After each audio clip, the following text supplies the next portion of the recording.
Good evening and welcome, my sinkers and swimmers, to the Tealeaf Adventuring Company. We are so happy you're here. Happy Thursday. My name is LukeTheDM. It's my job to kill everybody. Welcome in, welcome in. We've got a lot of new homies here. A lot of longtime homies hanging out for Thursday night.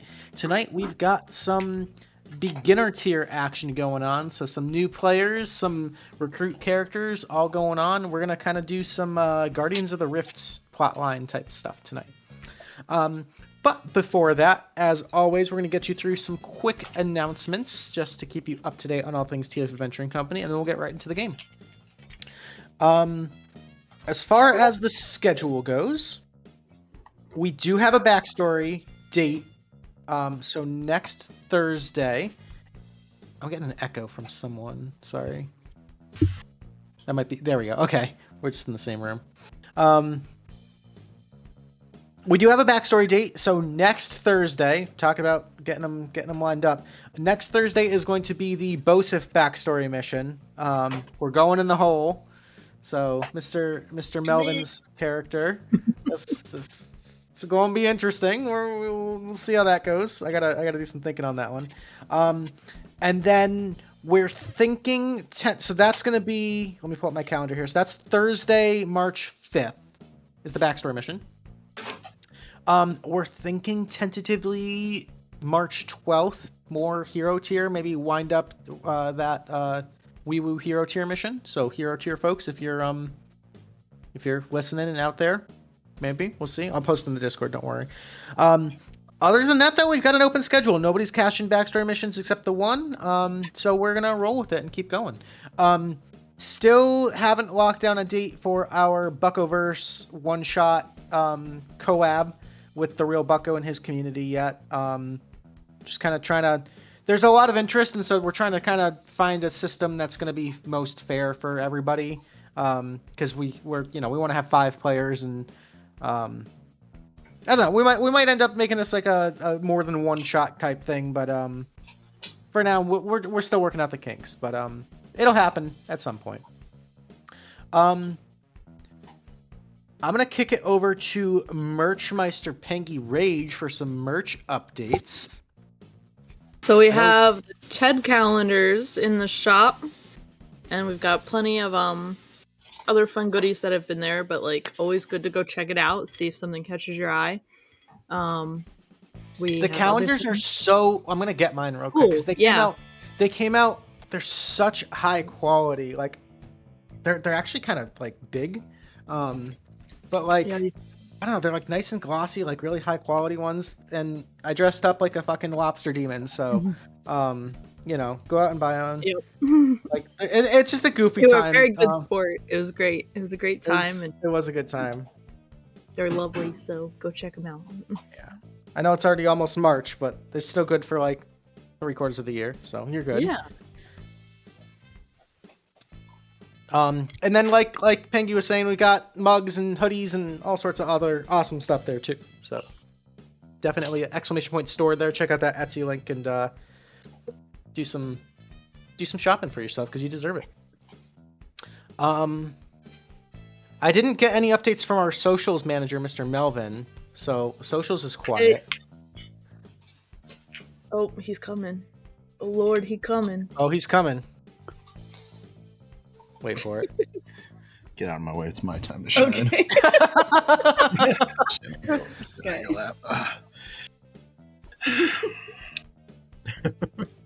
I have nothing. Wow. All right, you heard it. All that from the horse's mouth. No updates on socials, but Mr. Melvin has been doing a fantastic job on our new approach to community posts and stuff, so we appreciate that. You're doing great. As far as the game itself, big unlock last week, folks. I'll say this for the next few streams just so everybody kind of gets a chance to hear it and play with it. But your healing potions are now on a conscription based. So rather than having to take time and pre-buy your potions before each game, you're just going to pay for them as you use them. So you can say, hey, I need to drink a health potion. You're just going to subtract the 50 gold from your sheet and drink the health potion. Boom. Easy. It just saves time that way. The normal limits are still going to apply, so it's 3 normals, 1 greater, 1 superior. But in a pinch, if you do need to go beyond that limit, you can get extra potions for double the cost. So last mission was just kind of a in-universe mechanical way to justify that, because I just think it makes more sense to run it a little bit more loosey-goosey that way, so it'll be fun.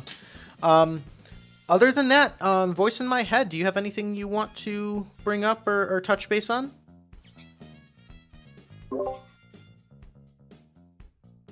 Stop eating glass, that is an important one. Last week. You're not supposed to eat the glass when you drink the health potion. Public service announcement. Other than that, players, anybody else have any good news they want to share, or any updates, or any announcements they want to talk about? Anything good that happened today? My dog's doing good.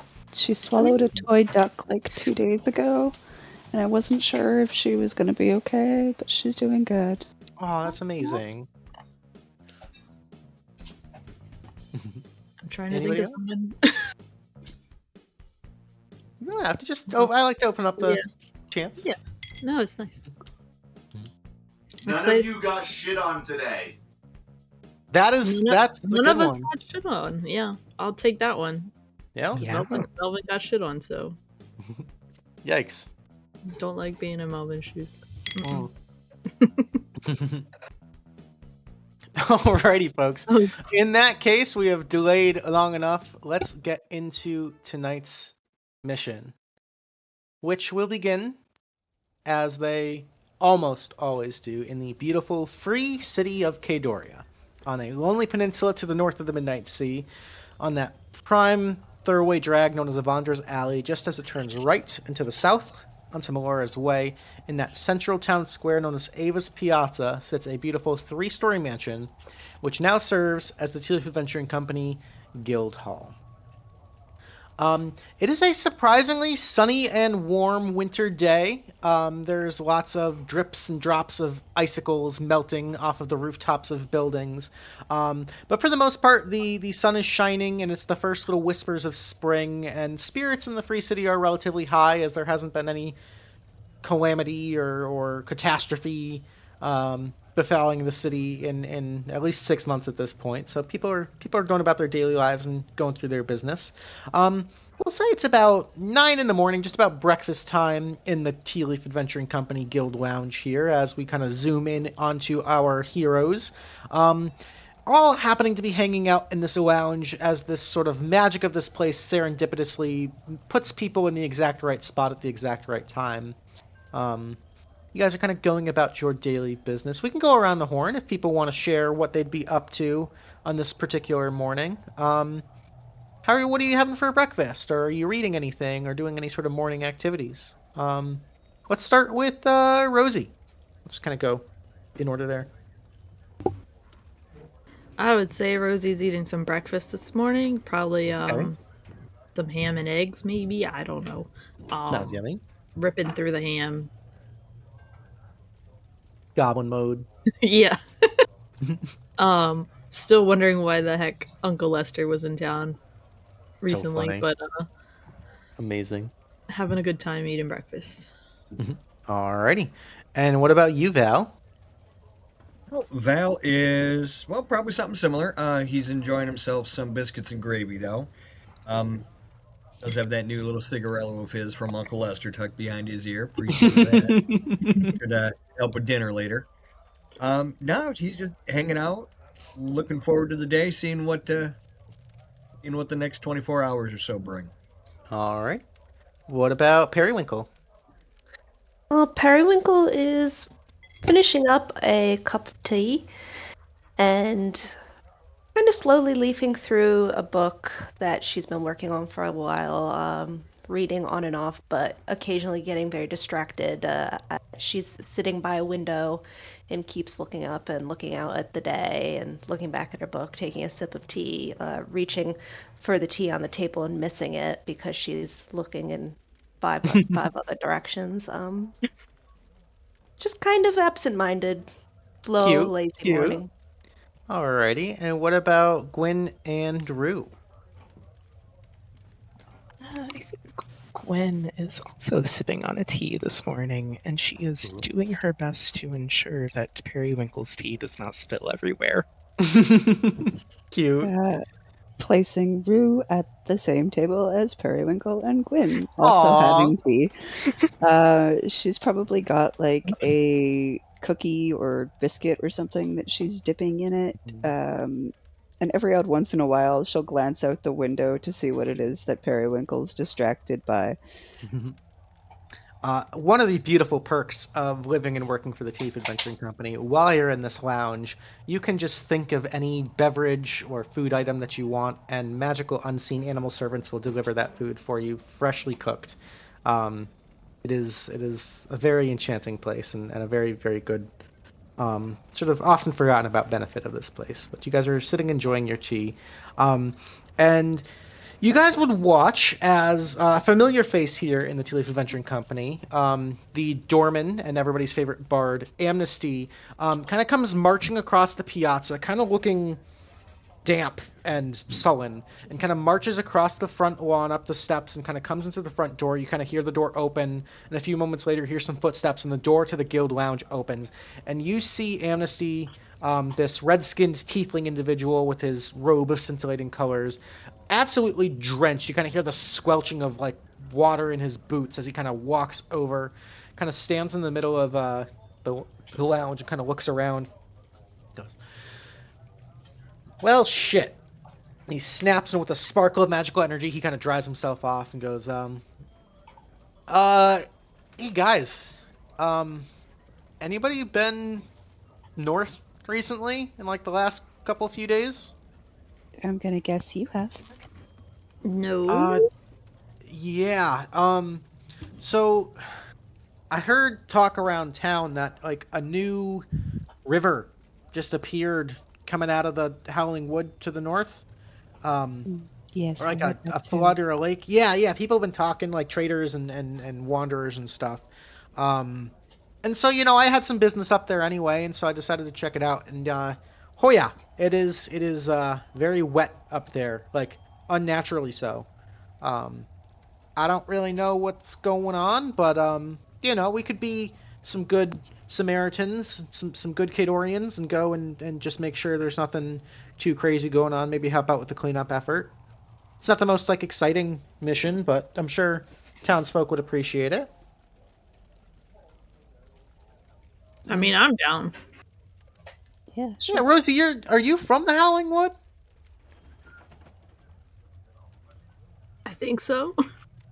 Oh, yeah. I mean, it might be a good chance just to. Trying to remember. I didn't mean to assume. You're a goblin, and that's where a lot of goblins are from. It's okay. I didn't come from far away. Okay. Just, walking distance. It is racial profiling. I'm sorry, Rosie. What the heck, man? Yeah, you guys want to tag along, and we can just kind of go, and if nothing else, it'll be a nice walk through the woods, and we'll be back before sundown. It'll be nice. Sure. Awesome. Has everybody been to the Howling Wood before? Raise your hands, maybe. No. I'm still pretty new here. Oh, so it's actually, Perry, you might really like it. So it's just outside the city. It's like a couple hours walk. Really beautiful. You would think like ancient forest, but it's actually kind of new. And there's all sorts of like forest critters and stuff that live there. Once upon a time, there was actually like a little bit of like a fae occupation there. So there's still like a little bit of that kind of residual magic going on, but there's always some surprises going on. But this just river popping up out of nowhere, that's new. So yeah, actually, now that I think of it, I'm pretty sick of being soaking wet, and this seems like pretty like low stakes type stuff. Are you guys cool if I just kind of point you in the right direction? Are you guys good to take care of this? Yeah, we got it, buddy. Okay, awesome. I would join you, but I've got a job to do and stuff to take care of and boots to dry out more, because yeah, definitely wear like 2 pairs of socks when you go. Yeah, go get cozy by the fire. We'll be back in no time. Right, awesome, guys. I really appreciate it, guys, and Yeah, I'm sure Reggie can work out some payment from like the Kadorian municipal funds or whatever, and just taking care of the city, all that kind of good stuff. It'll be good. You guys will get compensated for your time. Okay. Beat. Alrighty. Any preparatory work that you guys would like to do before you set out? Rose gonna grab an espresso. Oh, coffee. Ooh, I'm gonna get a coffee. Alrighty, let's pull up that coffee link because that is a fun one. Loving their coffee. Let's share this little handout with folks. That should have popped up for you. So it's 100 gold for a shot of espresso, and you roll a d4, and oh my goodness, oh boy, that's 2 AAA triple R rolls. So both of you guys, if you would like to roll me a d100. That one's excited for us. Okay, 100 gold. Let me get my gold away. All right, yeah, make sure you're tracking off your gold. Okay, Rue, that's a 71. Let's see. Ooh, that is a good one. Yay. So Rue, for the remainder of this mission, you're gonna get a +5 bonus to your dexterity and wisdom scores. Ooh. Holy moly! Holy shit! Wow. Okay. That's so good. That's so good. To my scores. 5. To the scores themselves. Okay. Yep. And Rosie with a 12. Some of these are really good and some of these are really bad. Oh, this one's kind of funny. We're gonna say this one's the fart bomb. So Rosie, you have a one-time use of this 15-foot fart bomb for this mission. God. Oh, thank you, Uncle Lester. Amazing. It feels like awesome. Alrighty. My wisdom is currently 22 with that +5. Wow. Holy shit. That's so good. That's awesome. Anybody else interested in some coffee? It's 100 gold Gwen shot. will take one. Why not? I'll take it. Go for it. All right, everybody's interested can subtract 100 gold and then roll me a d4. Yeah. Yeah. Another 4. Wow. Okay. Gwyn, go ahead. He just shoots us all with the AAA triple R before we walk out the door. Power up. 69. Nice. Nice. Knowing myself, this one's gonna be a good one. Let's see. Wow, I called it, and okay. So you are going to have a succubus companion join you for this mission. Fuck yeah. Okay. Unexpected, but cool. Alrighty, and with the 3 for Val, you get a once-use coffee breath. So it's a 15-foot cone, 1d8 acid breath, and you can use it once per mission, and it's a bonus action to use. You copy and paste that there for you. Alrighty. Everybody all jittered up on coffee and wild magic effects. You guys will set out the front door. Actually, Periwinkle, did you want to buy one, or you holding off? No, caffeine makes my wings go a little too fast. Okay. And it just feels funny, so I try to reduce my caffeine intake. This was herbal tea. Okay. Alrighty. Gathering your equipment and your things and your belongings, you guys set out the front door of the Tealeaf Adventuring Company into Ava's Piazza. Heading north along Melora's Way, you eventually enter out of the Free City of Kadoria, heading over this crystal bridge, and along the Stover Trade Road to the north. A couple hours, putting you just before noon, you guys start to kind of wide this round bend, sort of traversing around the Howling Wood, and you see the road in front of you for a stretch of like maybe 300 feet or so has just this like really shallow, maybe an inch or two, just running water traveling across it, heading from the east to the west across the road. You sort of look to the side and you can see that this trickle of water seems to be kind of coming across these like rolling fields and hills, and leading. It's flowing towards you, but the source seems to be coming from deeper within Howling Wood, just as Amnesty had described. We'll follow the water. Unless, of course, you're running from an enemy. Don't go to the water if you're running from an enemy. It's always the Alrighty. first place they look. So you guys begin to follow this trickle through the fields, and you can see just the amount of water that's kind of saturated the land here has kind of made the ground really marshy and muddy, and you kind of have that squelching sound of boots sticking through mud. Occasionally, one of you guys will like lose a boot and have to kind of turn around and pick your foot up out of it. And, but you guys kind of trek on, eventually making your way into the Howling Wood itself, kind of past the tree line.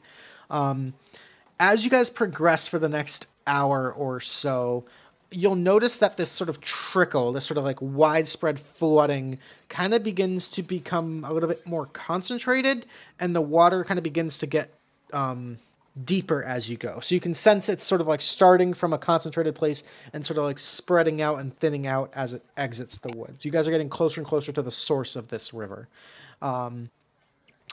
At this point, you're in the Howling Wood, though, and the little bit of magic in this place does make it somewhat treacherous to traverse.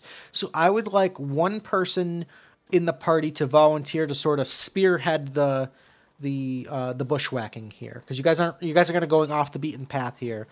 So I need one person to sort of lead the charge with a survival check. I got it. Alrighty. Yeah, with your 22 wisdom now.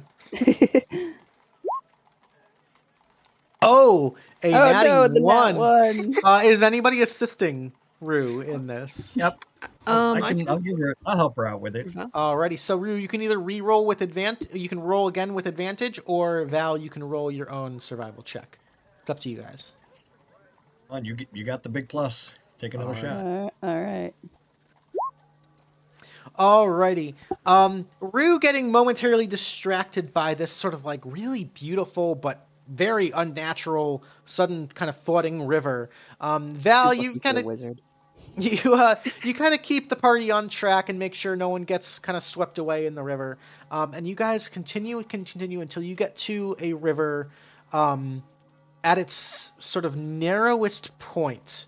You can see the river is maybe about 50 foot across, and it is like a raging, like rapid torrent kind of flowing down towards you. You guys kind of find a little bit of high ground and kind of follow the bank of this river along one way. And I need perception checks from everybody. Okay. I gotta see why it's telling me I have advantage. Oh, it's relying on heightened senses. Okay. Which I don't currently have, so it's just a moral. Alrighty. As you begin to kind of creep along this river, this sort of makeshift riverbank, it's hard to describe, Periwinkle, you're sort of in your natural element, being the ranger of the group. With your keen senses, you begin to hear voices from somewhere kind of further upstream. You hear these sort of guttural...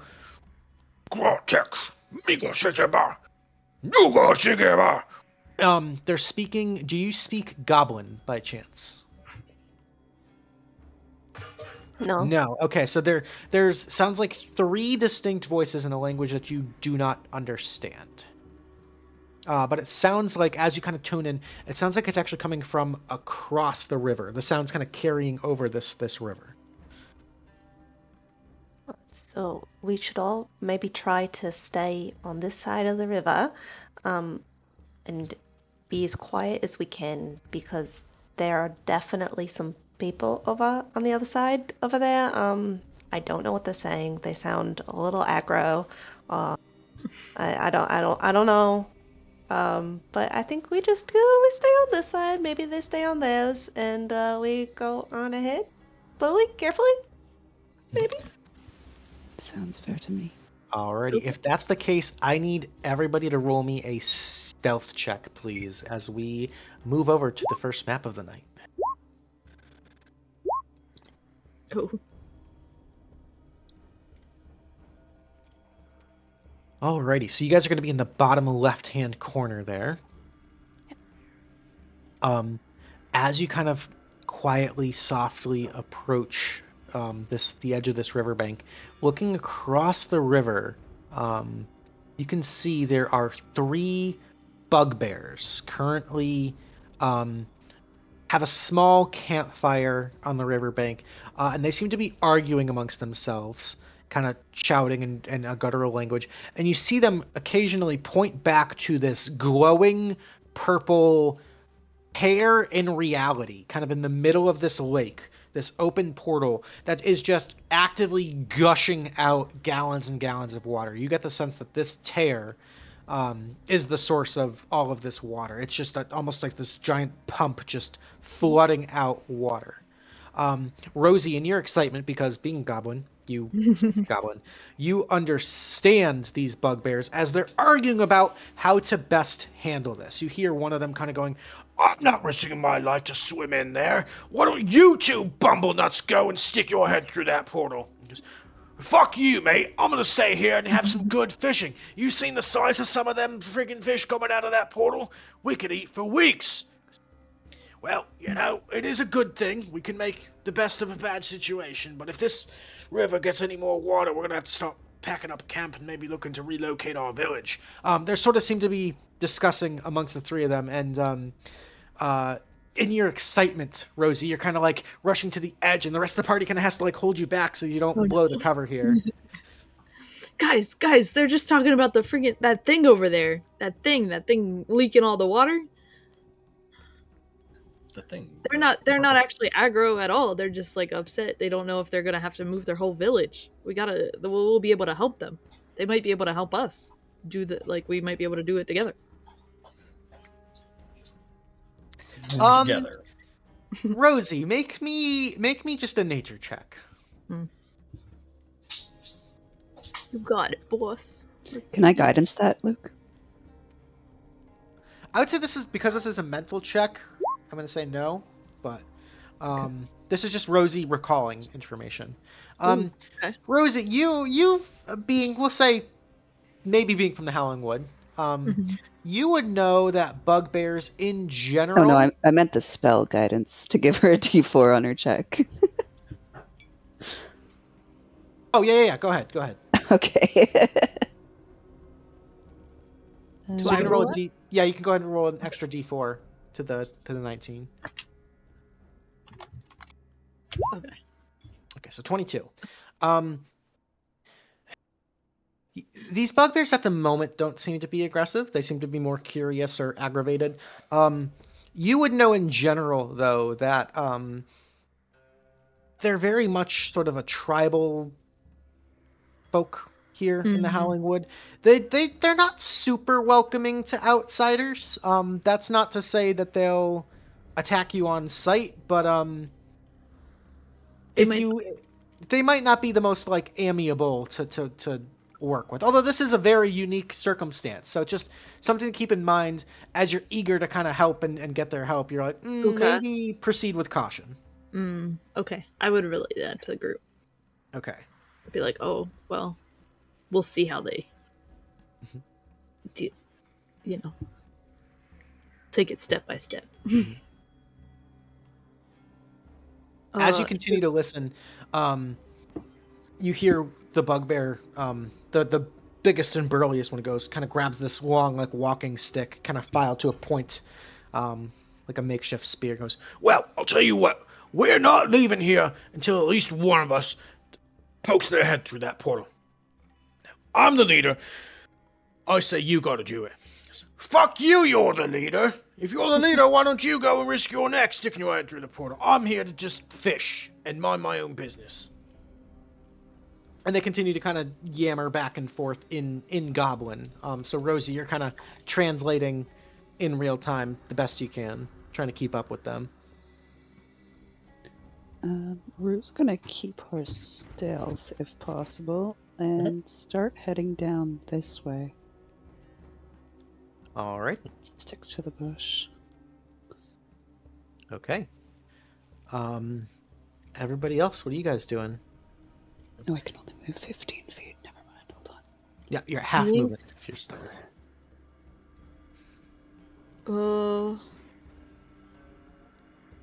I feel like we should sort of try and sneak down to the portal and see if we can discern anything before we get the attention of the bugbear guys. Rue kind of nods and continues to creep forward. Okay, I'm gonna do the same then. Alrighty, so you guys can move half of your movement as you're sneaking along. I'll keep the original stealth rolls because those are all really good. Okay, so 15. Hey, Except for I know we're Rosie. heading down here. We want to put in. Do we want to put anybody into the water too while we're here? Oh, This is, are you? I mean, If this you is want, right up my alley. yeah, This I can do. I don't see why not. Alrighty, Val, as you look at this river, it is flowing pretty rapidly from right to left in this direction. So if you do go in the water, there is a chance that you're going to kind of get swept along with the current, unless you're kind of using your movement to move against the current. So I will say if you're moving with the current, your movement speed's actually doubled. If you're moving against the current, your movement speed's going to be like difficult terrain. You're going to have half movement moving this direction, if that makes sense. Okay. Well, that'll still give me 20 around. Yeah. Would I'd be able to keep my stealth? Yeah. Yeah. For this first turn, yeah. Okay.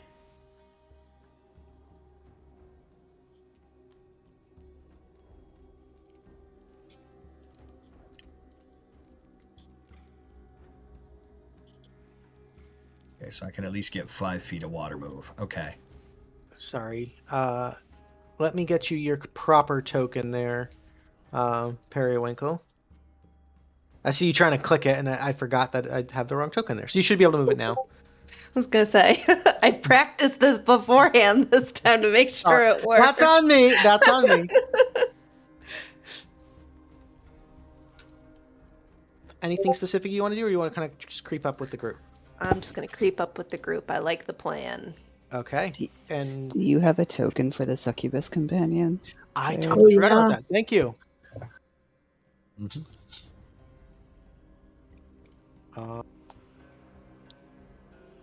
Yeah, she is. She's here with you guys. Wonderful. So she is gonna stay right up with Gwyn.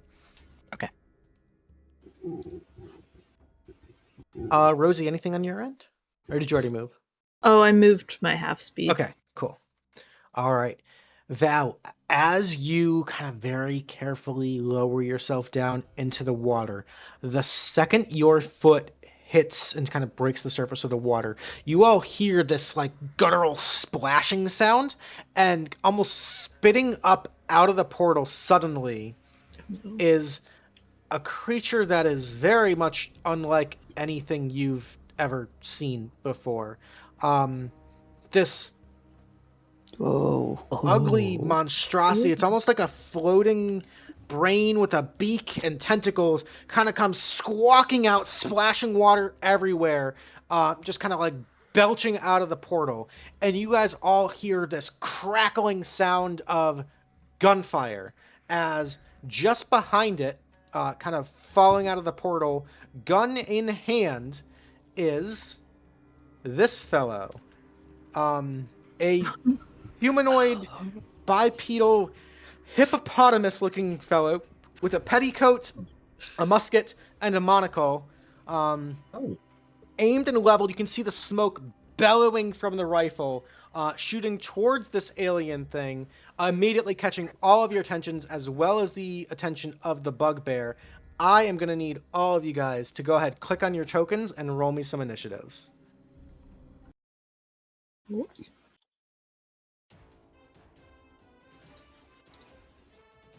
Ooh.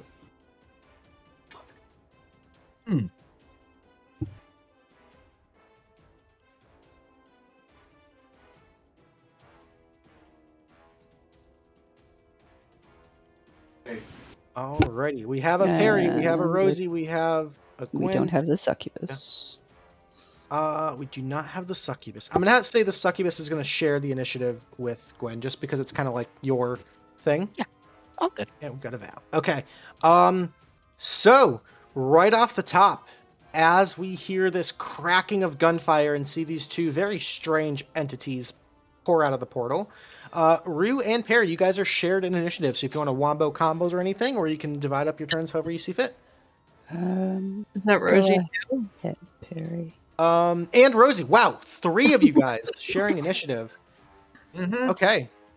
Some serious wombo combo potential here. All right. Rue is going to use her action to transform into her hybrid form for up to an hour. And then she is going to... I don't have a bonus action except for my lightning thing, so she'll do... No, she won't. She's not hurt yet. That's her MO. Okay, so Okay. we've got that. And then we will move 15 feet, keeping our stealth if possible.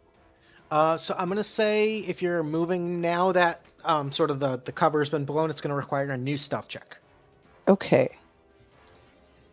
I will move and then stealth here, Okay. and then stealth.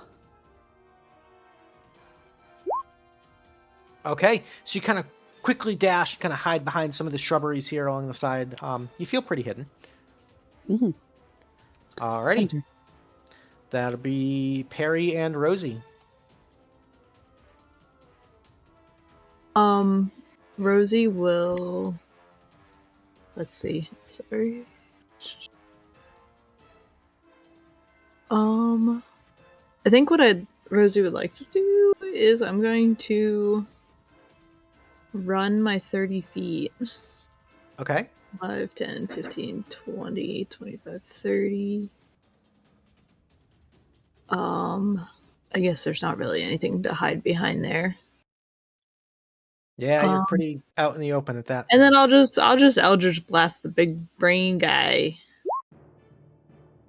Why not? Okay. So running out and just gobbling them up, shooting out an Eldritch Blast. Heck with it. 14 against this creature will hit, so go ahead and roll Oh, damage. sweet. Maybe 8 points of force damage. Nice shot. As it's kind of surprised, you just see it kind of get blasted. You see it's kind of like levitating over the water. The tips of the tentacles are just kind of like draping through the water. It kind of screeches, and you see it doesn't really have eyes, but you see it kind of like swivels and swells, almost searching for the source of that blast. Okay. Alright, that's my turn. Alrighty, and Perry? Perry is going to move up closer. And then she is going to attack with her longbow. Okay. Who are you attacking? Oh, sorry. This the little brain dude, the little brain bird dude. Okay. As you move up, you level an arrow, kind of pull back and draw. And as you kind of like look closer at this thing, it is monstrous. It is very unsettling. And you're not exactly from around here, so you've seen some pretty freaky shit. But this is definitely not in your wheelhouse. And just that distracted kind of disgust causes your shot to sink just a little bit short. And you kind of hear it bloop down to the water. 10's going to be a miss. Okay, that's my turn. Alrighty. You guys all hear, "Tally ho, lads! The hunt is on!" As this hippo individual is going to start kind of swimming forward, kind of treading water. You see him kind of reach up and level the musket once more, and he is going to fire a shot at the weird brain thing. There's another giant flash of this like white powder smoke. As the bullet travels and pierces the rear of this giant brain thing again for 10 points of piercing damage. That'll bring us to Gwyn and the succubus. Wonderful. First things first, Gwen is going to move to here. And then from there, we are going to cast Hex on the weird brain thing. Alrighty. We'll go ahead and hex its strength. Okay. What does your hex look like? Give us a little. What do people see as you hex it? Oh yeah, this bright purple light emits over the brain thing as it coalesces into the shape of an open eye just above it. Ooh, I like that. And then as an action, they will cast Eldritch Blast. Okay. It's 15 will hit. Very nice damage. Wow. With the bonus necrotic, that's going to be a total of 17 points of damage. Big damage. beautiful. Very nice. Yeah, we moved to give it a small distraction from the other Eldritch Blast that went its way. I think that's going to be turn. Alrighty, awesome. That'll bring us to Val. Alrighty.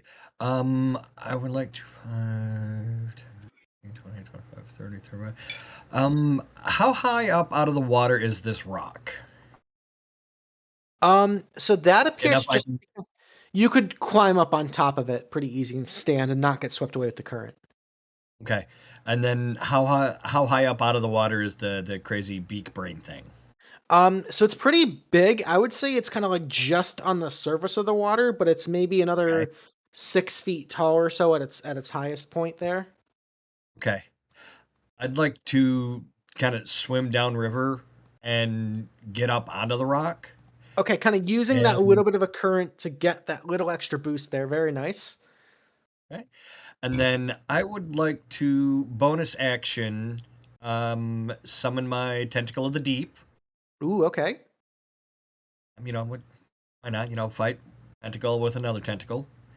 Tentacles. And yep. I don't really have a good marker for that. Let's use I'll just use this for now.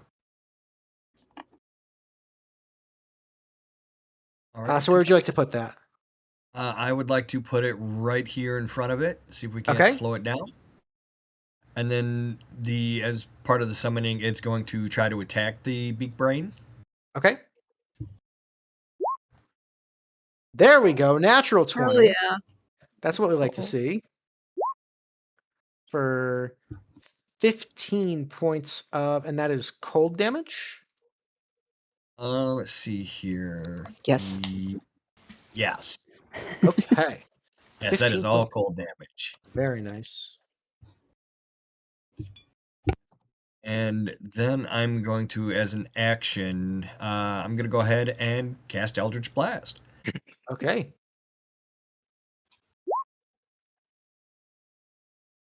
Seven is going to be a miss, unfortunately. Yep.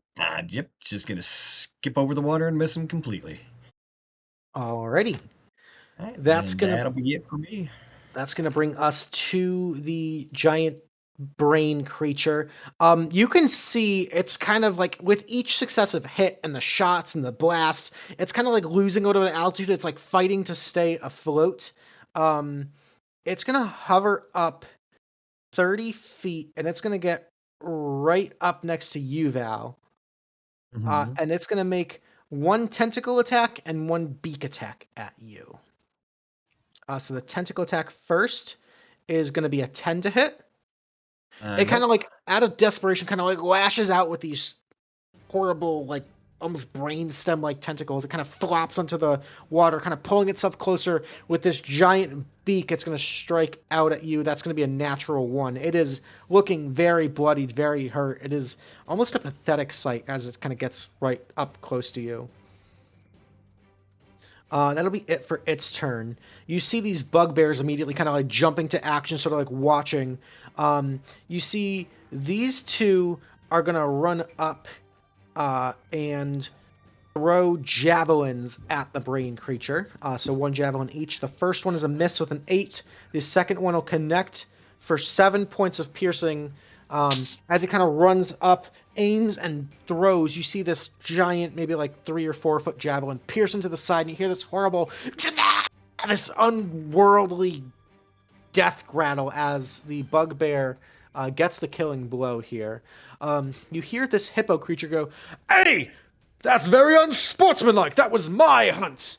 The other bugbear here, in response, is going to move up to the edge and actually throw a javelin at the hippo folk here. But that's going to be a natural one. It just kind of splashes in the water. You hear the hippo folk go, "Well, I've been hunting that very grow for nearly 3 days now. I will not stand for the discredit." Oh no. Oh dear. At the top of the initiative, you see that portal kind of gurgle and ripple once more. And pouring out of the portal are going to be 5 of these also very ugly alien kind of fishy-like creatures. They almost kind of be like swimming through the air as they fall. You see these circular, like star-shaped mouths, just lines and lines of teeth like a shark. Tentacle-like arms and legs that have almost a webbing to them. They seem to be very aquatic creatures. So they are going to join the initiative. If I can pull up their sheet. Alrighty. They're going to join initiative there. So that'll bring us back to the top with the trifecta here. Rue, Perry, and Rosie. Okay. Will run in. I'm assuming it's 10 feet to move to the square in the water, Luke? Yes. Okay, so that still gets me to where I need to be. Okay. And we are going to make 2 attacks. One with our action, one with our bonus action. Okay, yeah, because you're in hybrid form. Yeah. 24 is going to hit for 6 points. Very nice. As it kind of like, you see this strange creature, almost this like rubbery, leathery, almost like an octopus sort of consistency skin. As you get close, you strike out and it kind of screams out in pain and looks towards you and opens its mouth, and you just see that toothy maw kind of opening towards you in a predatory fashion. It kind of startles you, so that offhand attack is going to be a miss with a 12. Okay. And that's my turn. Alrighty. Perry and Rosie. I was gonna say, Perry, if you want to go, you can. Okay. I will move a little closer again. Okay, and then I will use my longbow and fire at this friend right here. Okie dokie. This little creepy thing. Oh, where did my sheet go? Uh-oh.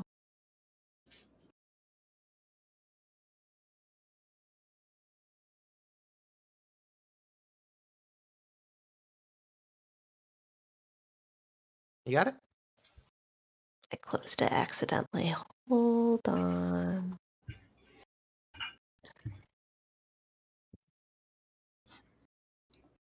Beginner. Periwinkle. There we go. Okie dokie. Sorry about that. No worries. Longbow attack. Alrighty. A 9 is unfortunately going to be a miss. You know, these things just look so weird and freaky. I've never seen anything quite like it, and I'm shaking a little bit too much to get good aim. I'm sorry, everyone. That's okay. It's my turn. Alrighty. I'm gonna dash. Okay. 5, 10, 15, 20, 25, 30, 35, 40, 45, 50, 55, 60. So, and then I'm within 15 feet of that guy now. You So are. I'm gonna, rip some gas from my breakfast. Ooh, okay. You're going to use so that's a... Where is it? So I emit a terrible odor. Enemies that begin their turn within 15 feet of the creature must succeed on a DC 20 con save or become Okay. incapacitated until their So end of turn. on its turn, it's going to make the Constitution saving throw. Yes.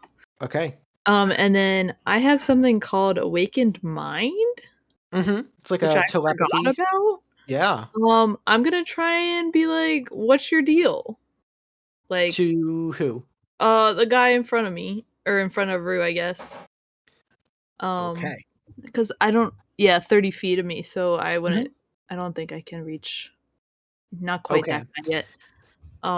So your awakened mind is more of an empathetic or emotional sort of connection because it's not based on language. Okay. So you're just exuding this sort of curiousness to this creature. In response, your mind is flooded with these sort of very primal, bestial sensations of fear, hunger, and survival. This thing is fighting to survive. It is hungry. It's scared, it's angry, it doesn't know where it is, but it's hungry and it's trying to survive. Okay. That'll be my turn. Alrighty. That's going to bring us to this hippo creature. When I say this certainly has gotten quite interesting. Oh, dearie me. He is going to pull out a longsword and a pistol, and he's going to turn and shoot the one below him at disadvantage. Is going to be a 13, which misses, and kind of like trying to just fend them off. He slashes out with the longsword at the one above him. That's actually going to be a crit for 16 points of damage. So he actually turns around and just cleaves this one in half with this impressive-looking saber. That'll bring us to Gwyn and the succubus. Beautiful. Gwen's I'm not just gonna- entirely certain what these things are, but she trusts Rue. So, as a bonus action, we'll shift that hex to the creature in front of Rue. Okay. And then Eldritch Blast. Alrighty.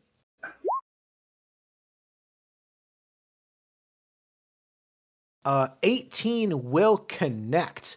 And as it's sort of, you see it make this nasty face at the scent exuding from Rosie, you catch it off guard and just this force arcane energy just sends it ass over tea kettle flopping into the water like a floundery fish. That is a kill shot. Beautiful. Alrighty. The What succubus is doing? Yeah. kind of just sitting there. It's waiting for instructions from you. It's just kind of Okay. like lounging and just sort of relaxing, enjoying the show. We will not instruct the succubus this turn. Okay. So she's just going to kind of sit there and Yeah. nod approvingly. That's going to bring us to Val. Alrighty.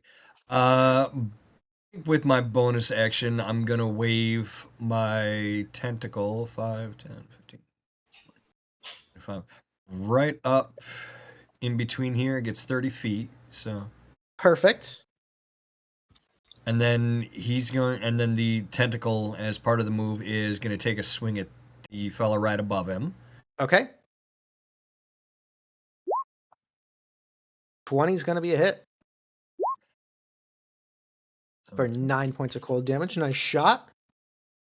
Alrighty. And why not? Finish the job we start. I'm going to Eldritch Blast at that same one. Alrighty. Oh, natty Would one. be nice. Tentacle is just doing all the heavy lifting today. Okay. Just kind of Wet and look over wild. at everybody else and shrug. Alrighty. Anything else for your turn? That'll be it for Val this time. Alrighty. The bugbears are kind of spurred on by the sudden set of violence. They're going to move up, picking up another couple spears.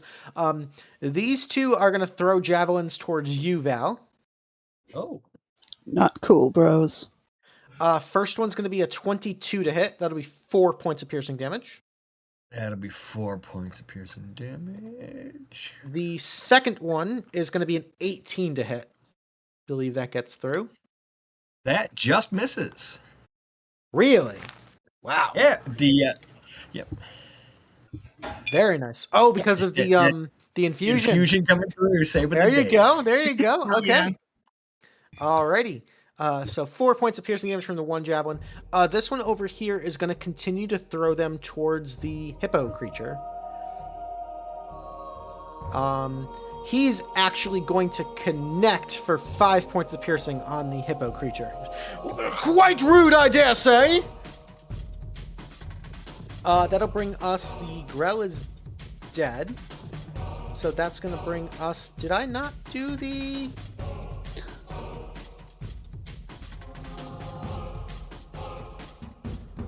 I think I missed the Choker's turn. Yeah, they did not go. Okay, I'm going to take their turn now, just real quick, and then they'll be back in the initiative order. So this one's going to swim up here. This one's going to swim down here. So that's going to be 2 sets of attacks on the hippo.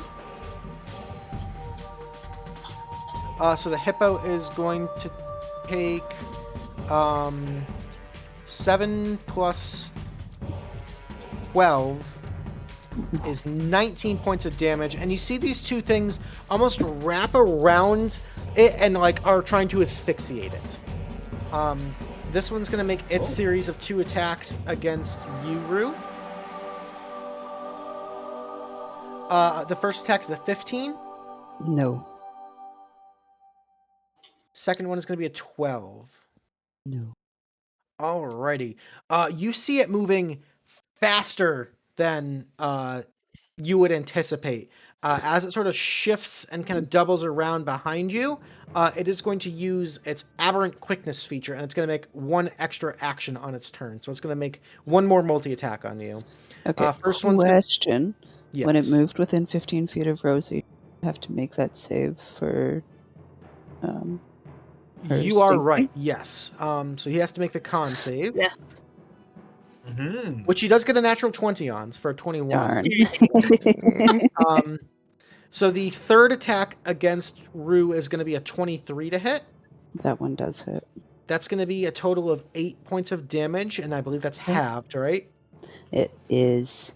Okay, so that'll be 4 points of damage, and you are grappled and restrained. Okay. So the final attack is going to be at advantage on you. Okay. It's going to be an 18. That hits as well. Alright, so that'll be 10 halved to 5 on you. Okay. Alrighty, my bad on missing their initiative, guys. But we're going to start fresh here. So top of the round, we've got Rosie, Perry, and Rue. Okay. Let's see. Fuck it. I'm gonna run out into the water. Okay. I'll go over here. Yeah, that would. And then I don't know what my plan was beyond that. We will use a bonus action to invoke her Crimson Right.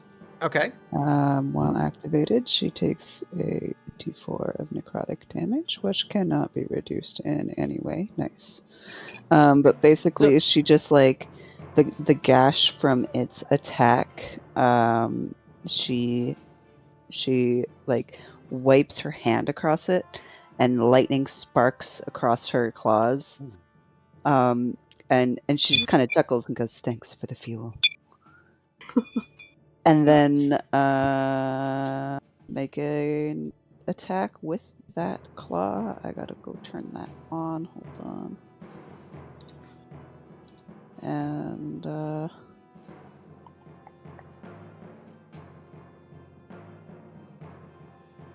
Alrighty. 8's going to be a miss. Okay. Oh, that was at Alrighty. disadvantage, so 8 would miss anyway, even if I did roll again. All right, Rosie. All right, I'm gonna take my dagger out and stab the green thing. Alrighty, go for it. There's my dagger. There's my dagger. Ooh. Hey, natural 20. There you go. So you kind of There it is. doggy paddle up through the water, swimming through blood and all sorts of nastiness. You kind of reach out and stab into the back of this thing as it's kind of wrapped around this hippo creature. With 4 points of piercing damage, that is exactly what you needed. It kind of falls limp and winks down into the water, begins kind of floating downstream, and you see this hippo creature kind of turn and give you a respectful nod. Hell yeah. That's it for me. Alrighty. Rosie, real quick, make me an insight check. Ooh, okay. Insight. Oh, bad insight. Bad but high enough actually. As you're swimming through the water, in this moment of clarity after that kill, you realize something a little bit interesting. This is salt water. Oh. Guys, we're on the open sea. That's gonna bring us to Perry. Maybe it's the closed sea because I've never been on a sea in the middle of a forest. I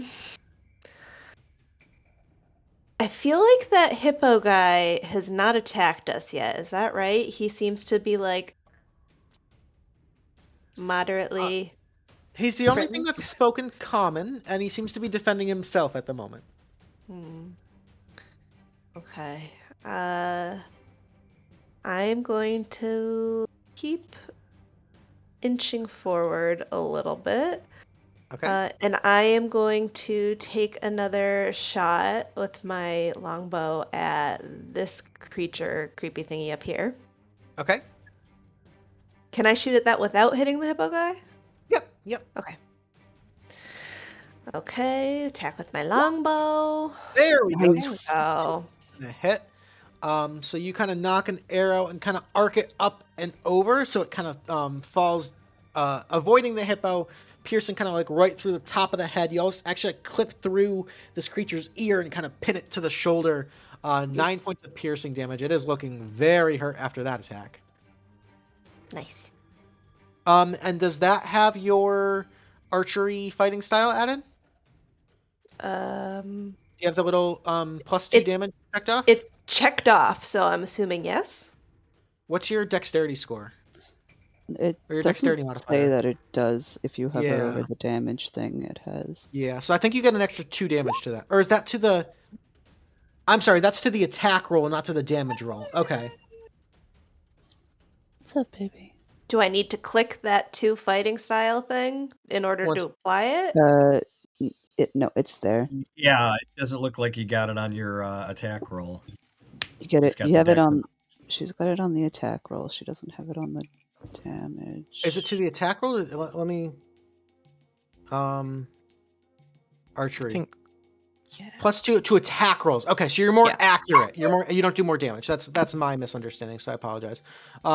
So 9 points of damage is still a great shot there. Hooray. Okay, that's my turn. Alrighty. That's going to bring us to these swimmy alien creatures. This one's still got a chokehold on Rue, so it's going to make 2 attacks on Rue at advantage. The first one's going to be an 11. That's a miss. Second one is a 13. I think that's also a miss. That's also a miss. My AC is currently Alrighty. 7. And then this one's going to continue to try to choke out the hippo creature, so 2 attacks at advantage against the hippo. First one is a 23, second one is a 14. So the 23 is going to hit. That's going to be 7 points of damage there. Alrighty. The hippo creature is going to...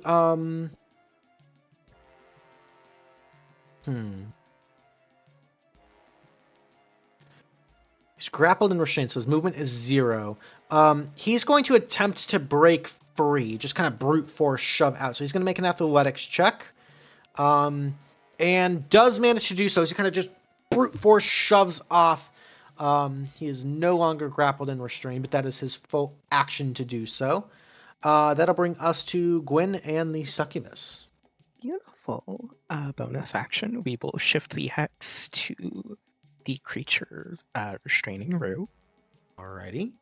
And action to Eldritch Blast. Alrighty. 15. 15 is just barely gonna miss. These things are pretty quick in the water, you surmise. It kind of sees that coming and like slithers around, almost like shifting like a scarf around Rue. It dodges out of the way. Okay. This turn we are going to command the succubus. We will Okay. command it to get over there and attack that thing. Finally. She flaps her wings, and she's got a fly speed of 60 feet, so she can get Yeah. right in there. You see her, she's going to walk up and make a claw attack against this creature.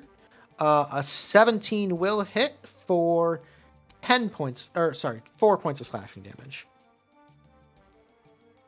Not quite enough to kill it, but definitely looking pretty hurt.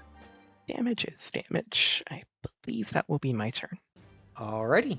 That'll bring us to Val. Alrighty. I think I'm going to go ahead and just kind of shoot a little side eye over at the bugbears, but I'm going to go ahead and take an Eldritch shot with Eldritch Blast over at the one next to our hippo friend. Okay. 11 is going to miss. just kind of shake the head, be like, all right. Heavy In lifting Val's it is. defense, you're kind of like balancing on the middle of this like wet, slippery rock in the middle of this raging river, also dodging javelins. It's not the easiest shot to make. Then I'm going to. So they've got him covered. I'm going to go ahead. I'm going to scoot the tentacle over here, Okay. next to the same one, and take a shot with the tentacle.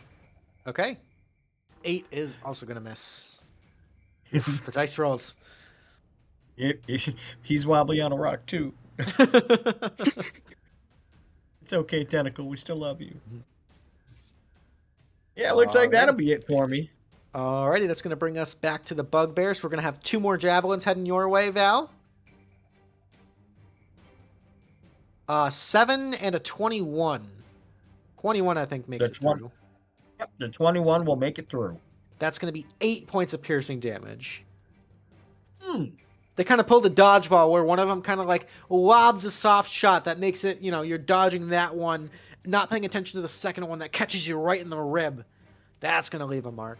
And this one's going to continue to chuck javelins at the hippo creature.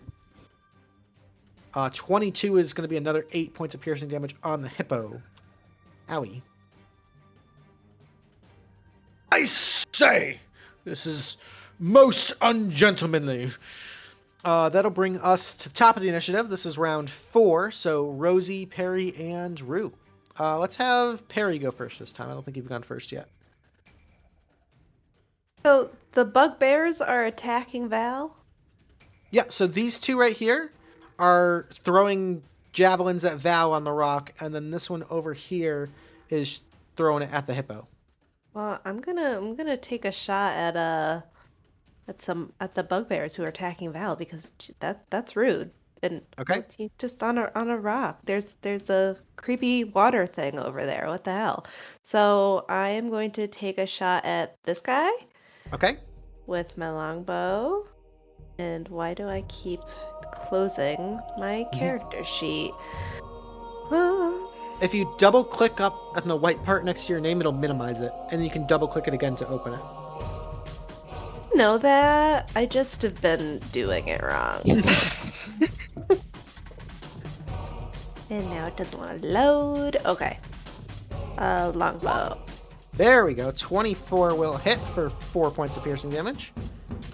Very nice, very nice. And then I'm gonna stick my tongue out at it. And that's my turn. Okay. Rosie and Rue.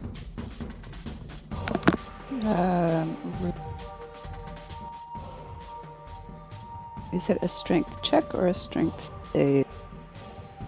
This is going to be either athletics or acrobatics to get out. Okay. Would the creature need to take the con save again?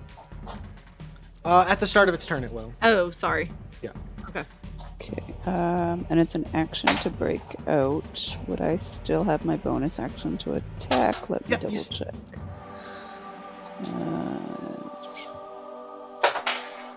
Shift.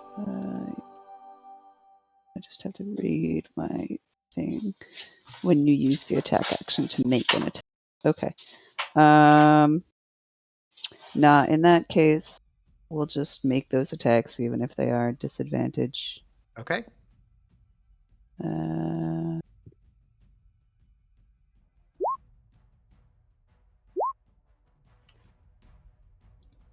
Alrighty. 18 will hit and 16 will hit as well. So those are two successful strikes.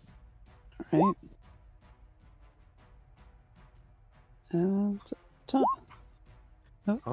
So 20 damage total. Okay. Your Crimson Right, you said that was lightning damage? Yes, sir. Okay. You notice, as kind of being in the middle of this ocean, as you strike out, that little jolt of electricity seems to be particularly potent against these types of creatures. So much so that you claw and zap this thing, and it kind of falls to death around you. Just tear it apart. Hell yeah. Now I've got movement. So if I'm going in a straight line, it's still half. But if I cut back and swim toward the thing, it doubles, right? Yeah, so if you're heading straight north, it'll be regular movement. Anything to the left is going to be double, and anything to the right is going to be halved. Okay. I will get to this thing then. Yep, over kind here. of using the speed of that current to your advantage. Yeah, and we will end turn. Okay. Okay. And Rosie. I'm going to. I think I'm gonna Eldritch Blast a bugbear. Okay. For sure. Well, I'm gonna Eldritch Blast. Yeah, I'm still gonna do the bugbear. I'm just gonna do this guy on the end. Okay. 7 is going to miss, so you're kind of like treading water and swimming and kind of like lob this spell up. Yeah. I'm gonna actually sidestep too. Okay. Towards the portal. Alrighty. I don't know. I might regret that, but that's fine. That's it. Alrighty. That's going to bring us to this creature. It's starting near Rosie, so it's going to make the con save. He fails, and you see him just start gagging and coughing. He is incapacitated. The hippo creature is going to take note of that and be like, jolly good. Now if these absolute impeccably rude instigators wouldn't mind, he reaches into his coat pocket and goes, a bit damp, but this should work. I have a question. Sure. Sorry. Is this his turn? Because It is is he his turn. also an enemy?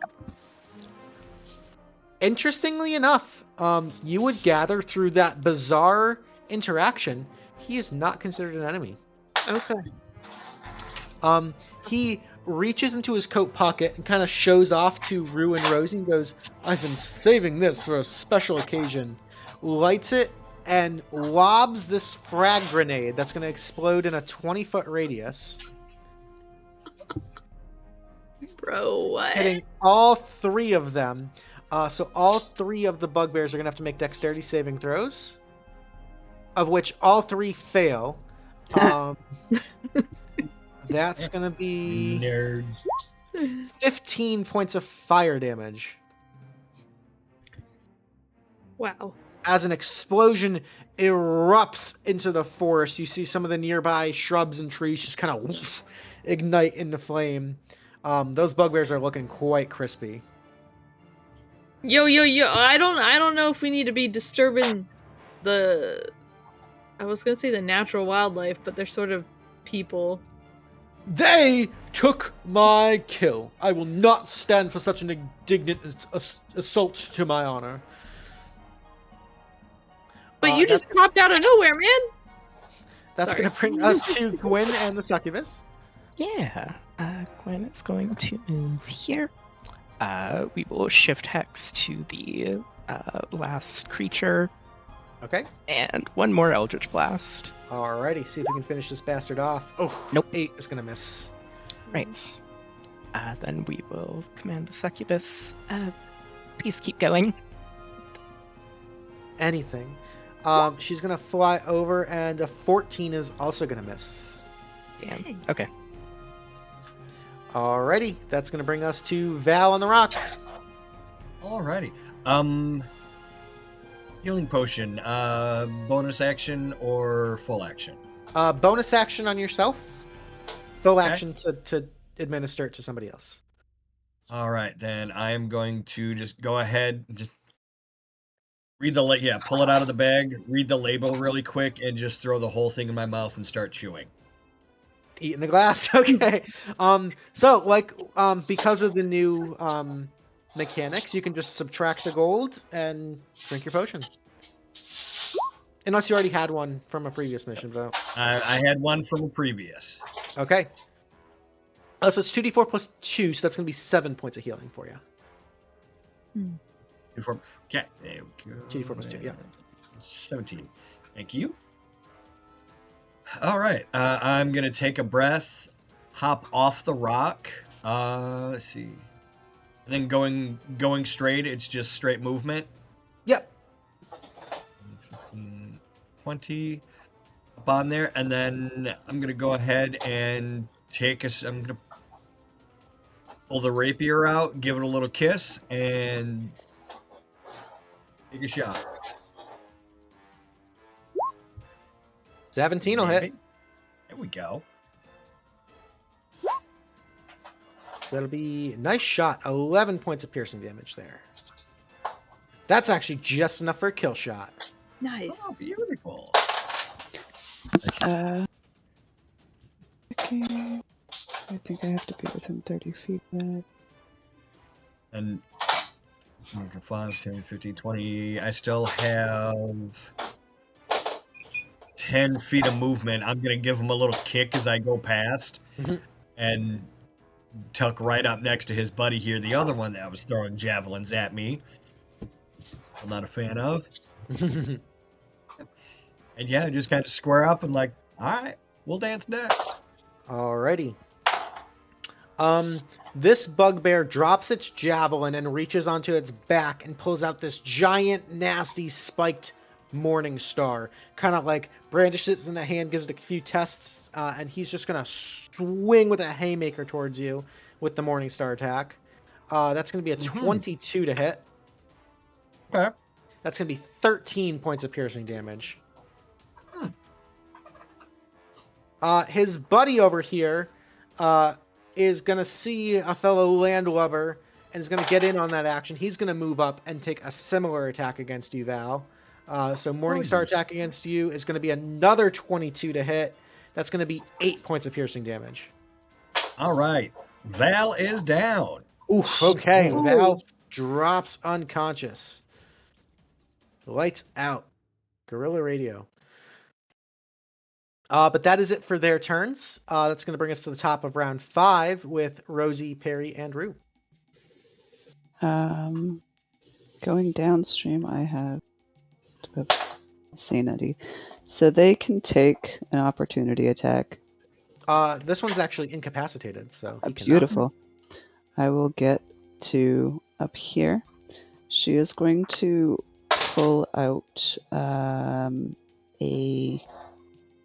a rose, the rose that's been tucked in her hair for weeks now. She is going to siphon 5 hit points from herself. It's a Fairy Poppings item. Yes, and place the rose in Val's hand, and it just kind of like the blood that is dripping off of her pulls into this rose, and then as she places it in his hand, it kind of like wraps around like a ribbon and sinks into his skin. And you can have the 5 hit points. Val, get up. And then with my training, well, I guess I'm out of the thing. I will stay where I am. And Okay. that ends my turn. Alrighty, Rosie and Perry. Alright, I think I'm gonna swim up. The rose was a one-time use thing, correct? I believe so. Yes. Okay. I just gotta go take it off my sheet. I'm gonna swim up to this guy and dagger stab him again. All right. If you want to dig through the fairy poppings channel and find the item right up just to verify, that might have been before the one-time use rule. Okay. All right. So swimming up as you this creature's incapacitated, you have advantage on the strike. Oh, so sweet. a 20 is going to be 5 points of piercing damage, and that's going to be another stab and another kill. Woohoo! Rosie's just a little water devil, just swimming up. Marco, follow! Amazing. That's all I got. Alrighty, awesome turn for Rosie. And Perry. I know I asked this last time and I don't remember the answer. If I'm in the water, can I still use my bow? Yeah, you'll be fine. Okay. Perry's gonna move. And take a ranged shot. Okay. This bugbear friend, not friend. Alrighty. This bugbear, not friend. Longbow.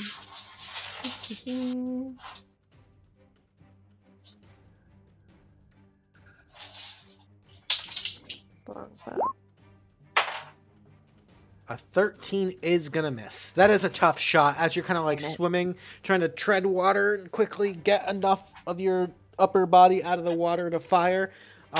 It's close. It kind of skips off the rocky coast here of this makeshift river, but not quite enough velocity there to strike the bugbear. Darn. Okay, that's it for Perry. Alrighty, that's all three of you guys. No more of the chokers left, so that's going to bring us to the hippo creature. The hippo is going to kind of like sink lower into the water, so just his head is kind of submerged, and goes, "My tiny goblin friend, would you like to be escorted to shore?" Sure. Alrighty. Sounds fun. He kind of like gently guides you onto his back, and the two of you are just going to like full on hippo charge right up to shore. He draws his saber and a pistol and is like ready for the attack up here, but that is his full turn. That'll bring us to Gwen and the succubus. Absolutely. Bonus action, we will shift Hex to the far bugbear, Okie dokie. and we keep on blasting. All right. Let's Ooh. go. That's a nice crit. Hell yeah. So that's going to be 13 plus 7, 20 points of damage. That guy hits the deck. I'm going to Beautiful. use my reaction, Luke, to Okay. blood puppet this dude as Ooh. the blood seeps out of his head from being struck by the crimson bolt from the bolt.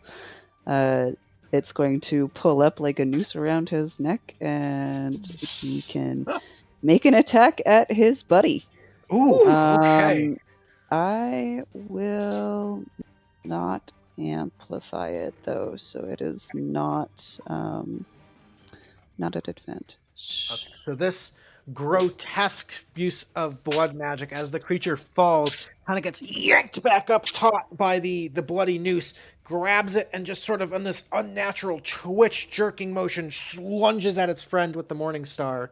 That is going to be a 22 to hit for 14 points of piercing damage, and he clobbers his friend, sending him falling backwards into the river, and you just see the body start to pool red and float downstream.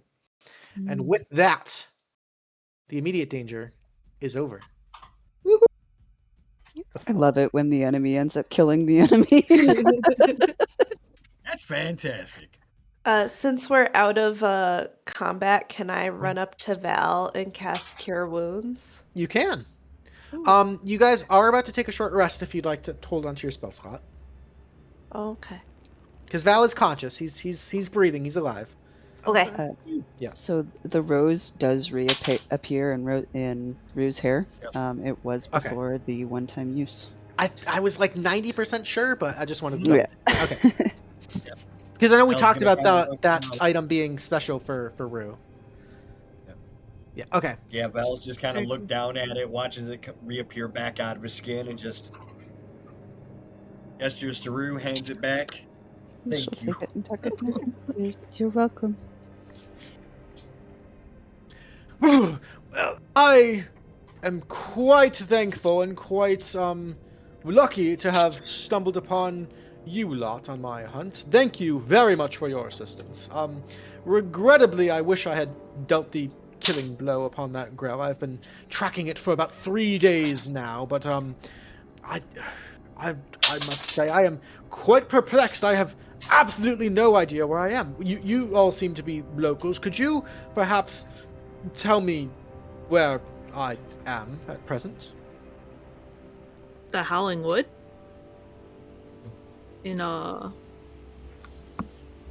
Have you heard of Doria? Or, No. Luke, it's Tagarth? Torgathra. Torgathra. Sorry. Okay, so then I ask him if he's heard of that.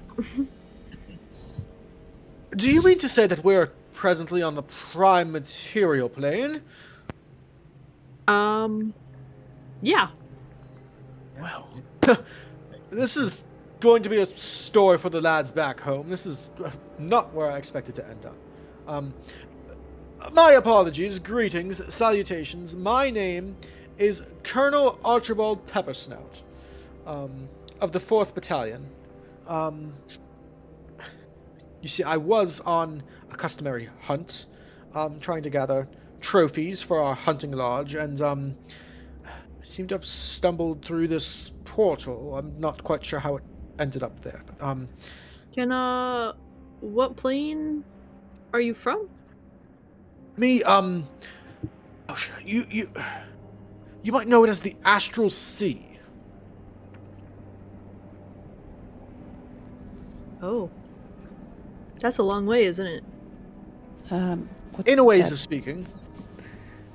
Is that where the portal originated? And she kind of points towards Gash in reality.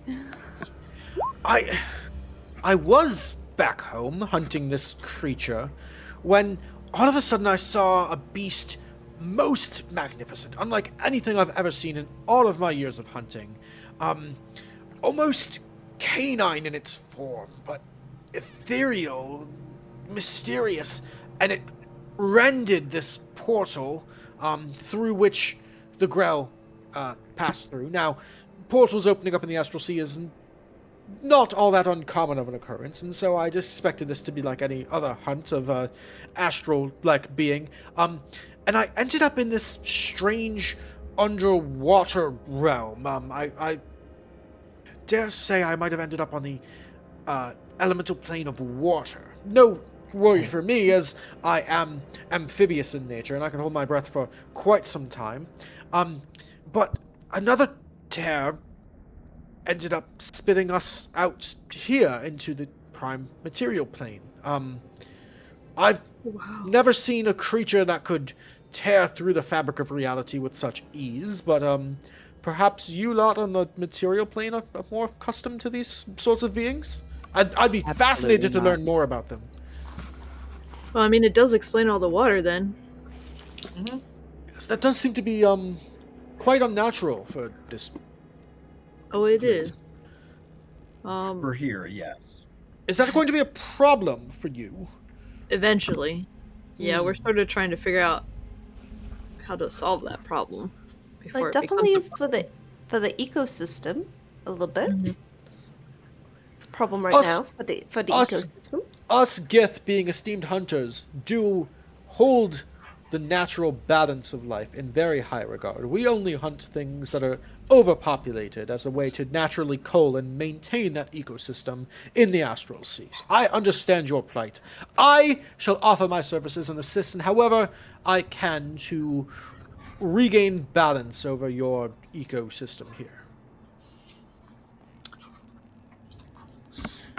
So should we... Very much appreciated. Yeah. Does that mean that we have to go into the portal to figure out what's going on, guys?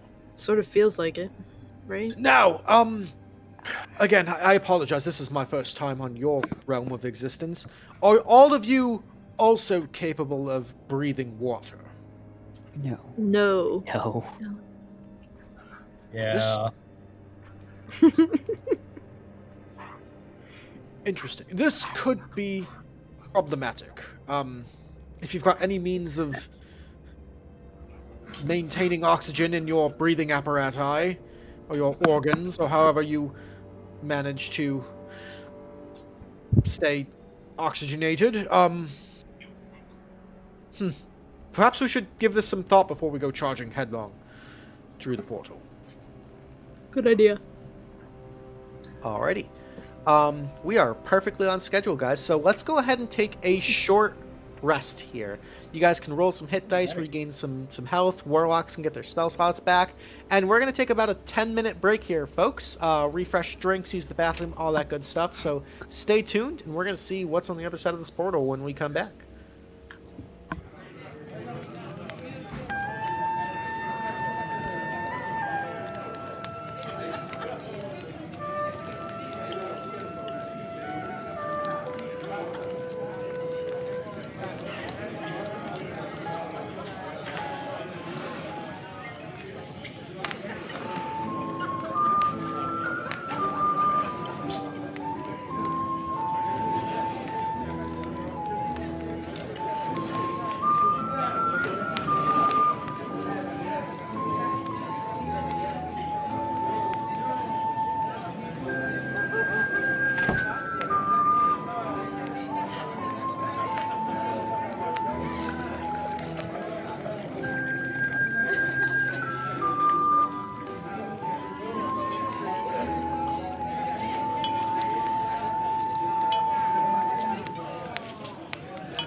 Alrighty, folks, welcome back. We are short rested, feeling a little bit better.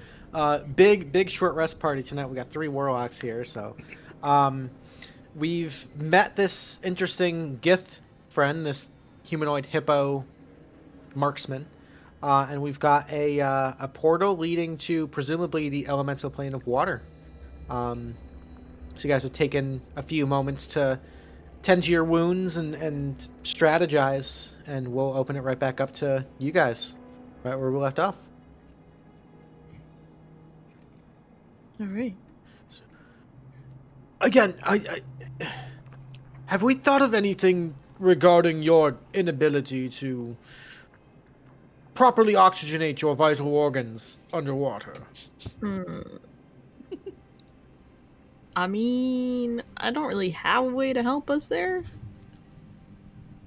We can just, I'll try and hold my breath as long as I can. I mean, that's what I can offer. Holding your breath sounds like a wonderful idea. It's wee-woo. Breathing underwater isn't an issue for me, but I do have one potion that might help. That could be invaluable in these situations. I will inform you that if you're not a traveler of the plane, such as I, the elemental plane of water can be home to many dastardly and nefarious creatures that might want to make us into a snack. Now, I myself can fairly well fend off most beings, but are you comfortable entering this potentially treacherous domain? Of course. Splendid. I do love exploring. Water is what I do.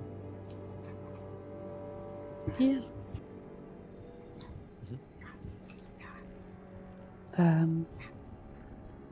Gwyn, your silence is...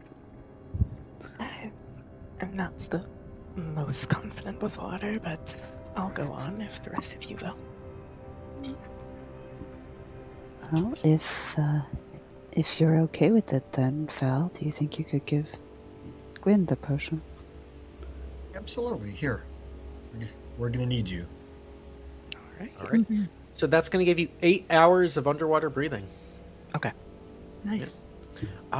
So I suppose before we're looking for some sort of way to close this portal, to prevent the water from seeping in and doing more damage to your forest.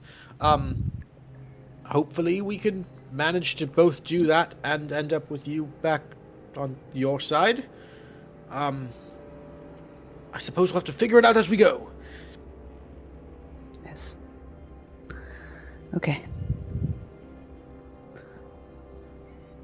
Ready to go. Tally ho then! And he is going to sort of swim and hippo charge through the water and dive right through the portal. You guys going in after him? Yeah. No, we're just gonna let him go, Luke. Yeah, we're just gonna go home. Who wants to get a coffee? Yeah. So Gwyn will All right. follow after. You guys dive right in and end up Ooh. in the elemental plane of water. Beautiful. You guys see this descending deeper and deeper chasm here.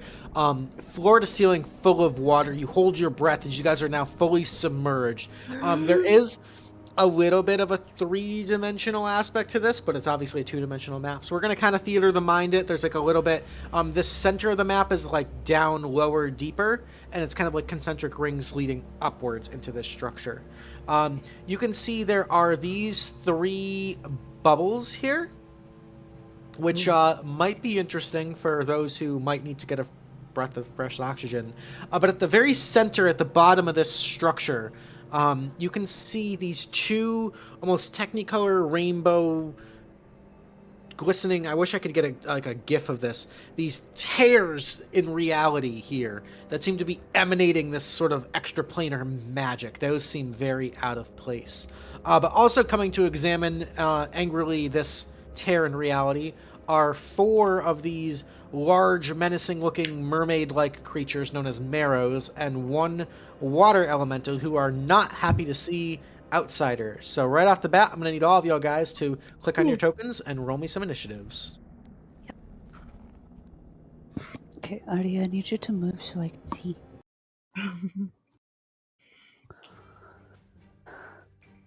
All right, we're gonna get the Colonel out of 10. We're gonna get the Marrows there, and the Water Elemental, and the Succubus. Okay.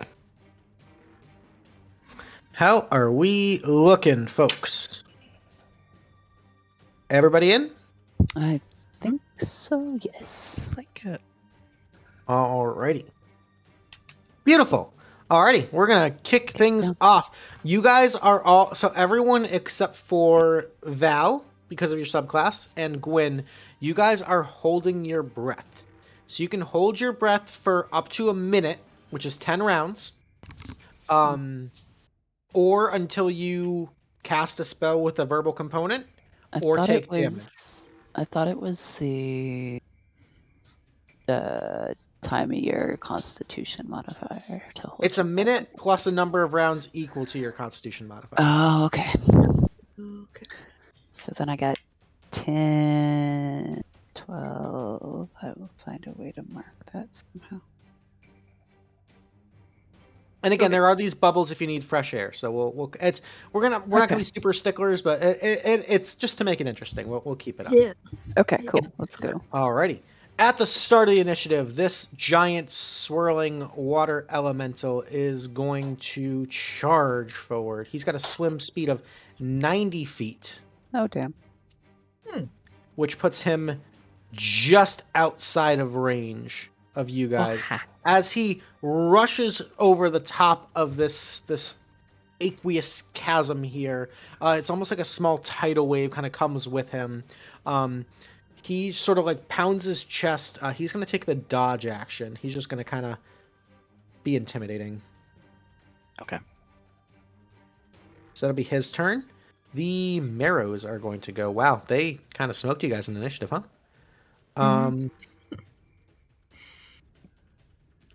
To be fair, we're gonna have on ice beat me at initiative right now. We're gonna have 4 harpoon attacks. We're gonna kind of go through the horn here. We're gonna have 1 on Val, 1 on Perry, 1 on the Hippo, and 1 on Gwyn. Okay. All right. So 1 on Val is gonna be an 8. That's a miss. 1 on Perry is gonna be a 16. That hits. All right. That's gonna be 11 points of piercing damage. Ouch. 1 on the Colonel, your Hippo friend, is going to be a natural 1. And 1 on Gwyn is going to be a 21. That'll get through for 7 points of piercing. Okay. Alrighty. Perry, as you take that damage, you kind of instinctually gasp out a little bit of your air. You're going to lose 2 rounds of air from taking damage. Okay. That'll bring us to Rue. Rue is going to action. We're going to action shift so that we're shifted again because it ends after an hour and we had the short rest. And then I don't like this thing. I'm going to get in front of Gwyn here. I'll stay 10 feet away from it. No, I'm going to get in front of Gwyn. And bonus action, I'm going to hold off on that for now. Okay. Alrighty, shifting and getting into position. I like it. Alrighty, that's going to bring us to Gwyn and the Succubus. Alright, first things first, Gwyn is going to cast Dissonant Whispers on the water elemental. Good spell. That's my favorite spell in all of D&D. It's such a fun spell. So he is going to make a wisdom saving throw. Yep. Should not be applying Hex. That's fine. He fails with a 3, so he's going to take 18 points of psychic damage and use his full movement to run as far away as possible. So that's 90 feet back this way. I will take That is going to provoke the opportunity attack. Yes. He is dodging, which is interesting. So your attack will be at disadvantage, even though he's running away. It's a weird interaction. The 12 is going to be a miss, unfortunately. That's okay. Getting used to my sea legs. Then Gwen will command the succubus to go and strike at this one over here. Ready. She nods and sort of swim flies over, almost using her wings kind of to propel her through the water. She is going to make a claw attack and miss. Okay. We're gonna miss. That will be turn. Alrighty, that'll bring us to Rosie. All right. I think we're gonna move up first. We're gonna swim. I'm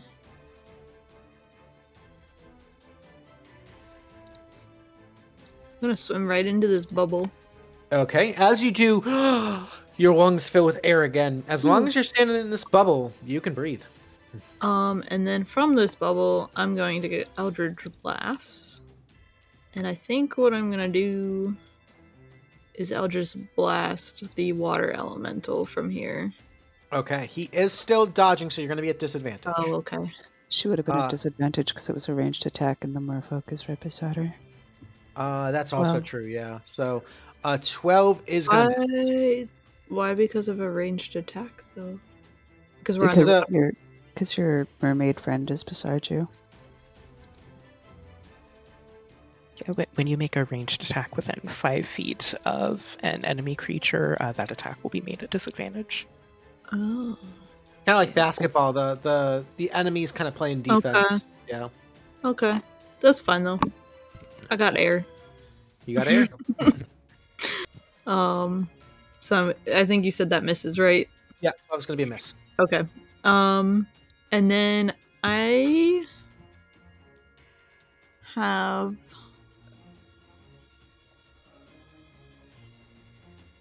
Does this one at work here? Okay, never mind. And I'm too far for the awakened mind. Yeah, that's it. Okie dokie. That's going to bring us to the friend. He's going to swim up 30 feet here. And he is going to fire his musket underwater, which kind of has this small little like little sonic wave, but the projectile shoots out. The range is going to be severely limited, but within 10 feet, that's still an effective weapon. That's going to be a 19 to hit for 5 points of piercing damage on the marrow. And he kind of reels back and kind of floats up a little bit from the recoil of the gun and kind of looks over at Rosie and kind of smiles. Whoa. Alrighty. That's going to bring us to Perry. Okay, Perry's going to bonus action drink her health potion. Okay. So I'm gonna do it's /R, right? Yep. Do you have the macro set up? Do you have the little button in the bottom left corner? No. I'll fix that for you real quick. It'll just make your life easier.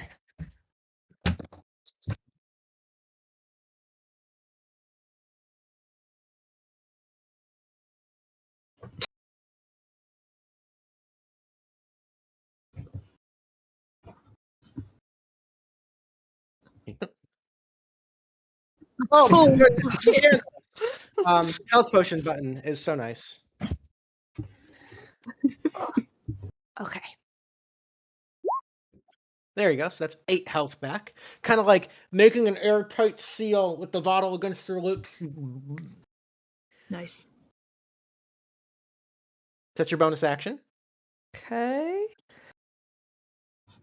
Just marking that down, and then if I shoot an arrow through that bubble, is it going to pop it? You're not sure. Okay, okay. You Maybe did just not. watch the hippo fire a bullet through one side of the bubble, That's true. That's true. and Rosie shoot an eldritch blast from inside the bubble that both didn't Okay. break it. True. Fair points. Okay, I'm gonna give it a go. I am Yeah. going to use my longbow and make a ranged attack on this mer friend. Okay.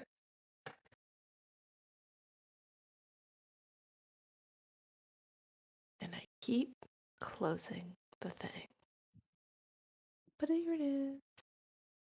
Load, please. Okay, longbow. Alrighty, 19 is a nice shot. As the arrow kind of leaves the bow with a remarkable viscosity, you see it kind of starts to slow but still maintains its course. 10 points of piercing damage on that bad boy. That's a hefty hit. Okay. And then I am going to move into the bubble as well. Okay. That's my Get all turn. your oxygen back. Nice. So you learn, Perry, from that attack that your ranged attacks, your longbow, might not be as effective as normal at like long distance, but within a certain range, it's still a very effective weapon, if that makes sense. Oh yes, I recall this from the last time we were fighting underwater. Alrighty, that's gonna bring us to Val. Alrighty. I think I figured out. I was going to try Eldritch Blast against this one. The one by the bubble with everybody. All right, kind of focus firing. I like it. Go for it. There we go. Natural 20. Hell yeah. Just kind of look down at the finger. Hey! Does work. Alrighty. That's 8 points of force damage. He's looking pretty rough after that attack. And let's see. Bonus action. I think that was going to be it for me. Okay. Very nice, very nice. Kind of being underwater, especially in this plane of... You gather you've traversed across a plane here. Something about your magic just feels like in sync. Like you are... It's almost... Your magic belongs here. It feels more natural. It feels to come at ease a little bit easier for you. You like that power. You like that taste of the salt and yeah, it's got a little extra kick to it. Alrighty, that'll bring us to the start of round 2. The water elemental, no longer dodging and no longer frightened, has the 90-foot swim speed. He's going to swim right on up to our hippo friend, and he is going to make 2 slam attacks.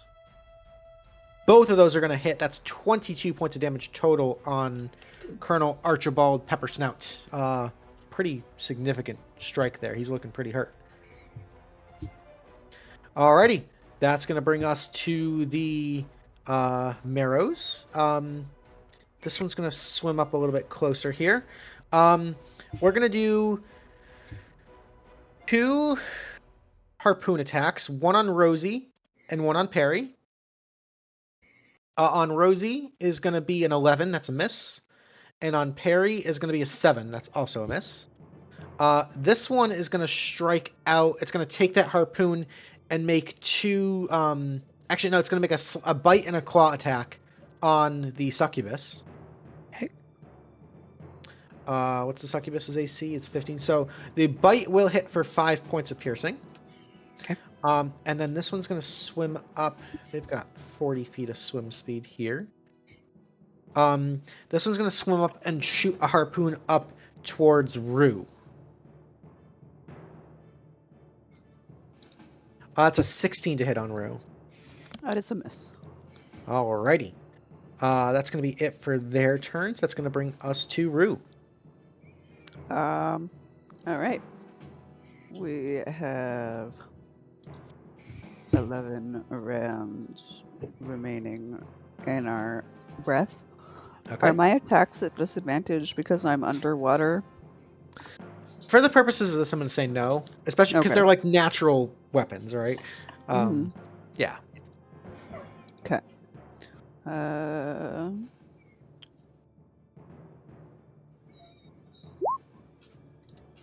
24 will hit, and 24 will hit again. Very nice. I don't have crimson. Right up. Oh, wait. Does Crimson Right go down after a short rest? Let me go double check. Because if not, then I've just been swimming with lightning around. Like, I don't think it does.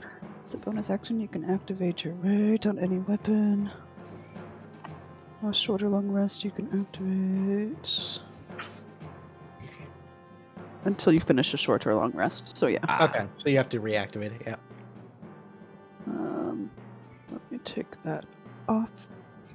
Oh nope, I want that. I don't want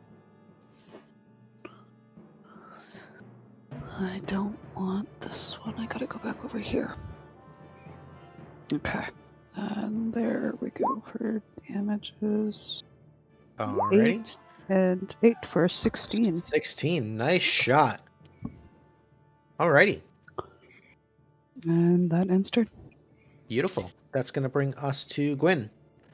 Yeah, we're gonna focus fire this marrow over here, I believe. Okay. So, bonus action, we will hex. The glowing purple eye appears above its head. Very And cool.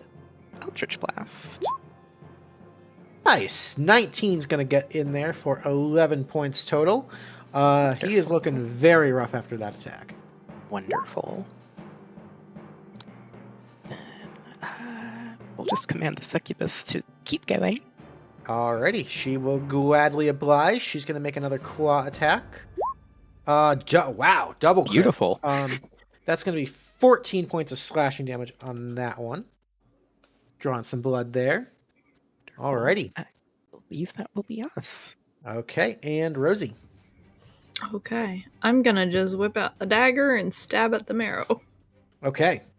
Hey, it's been working so far. Oh, shit. That dagger! Wow! Okay.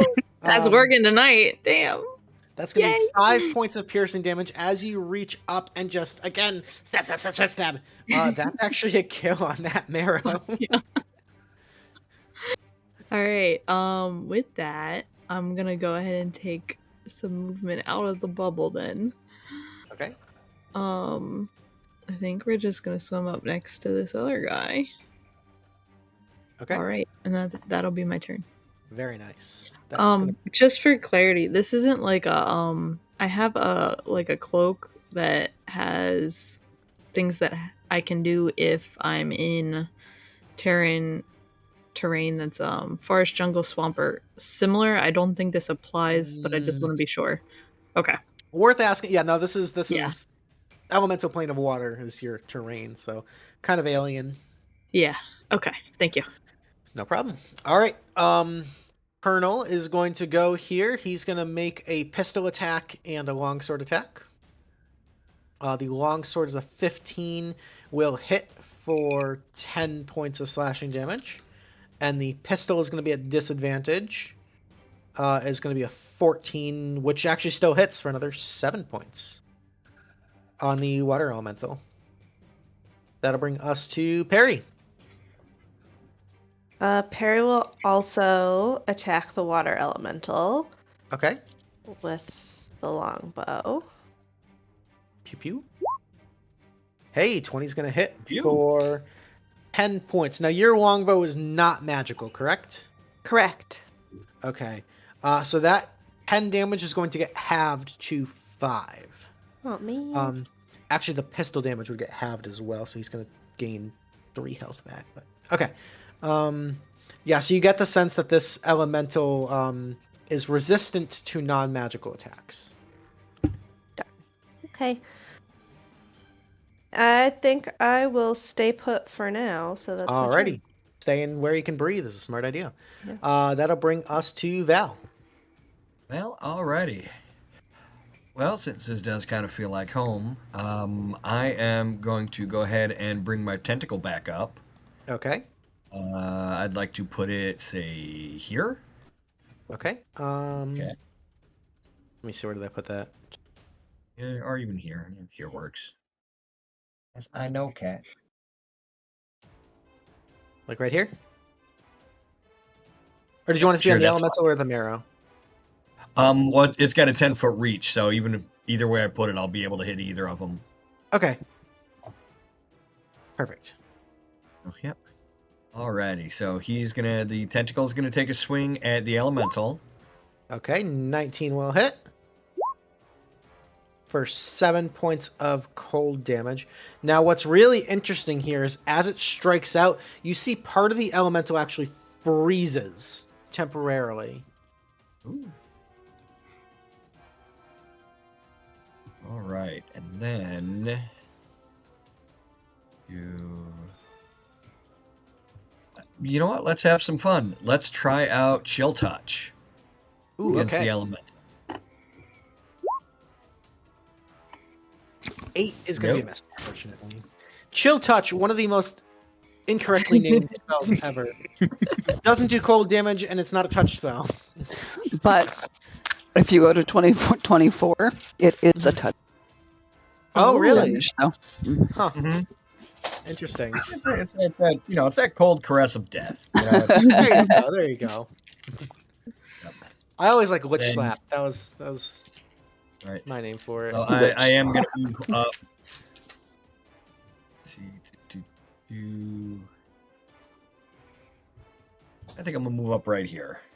Okay. And then that'll be it for me. Alrighty. The elemental is going to start its turn at the top of round 3. Despite being somewhat frozen, it still has enough movement. It's going to move and occupy the same space as all 3 of you. So of the GIF, of Perry, and of Val, it sort of seems to envelop you. And it's going to use its Whelm ability. So each creature in the elemental space must make a strength saving throw. So I need strength saving throws from Val, Perry, and the Colonel. I have a question, Luke. Sorry. What's up?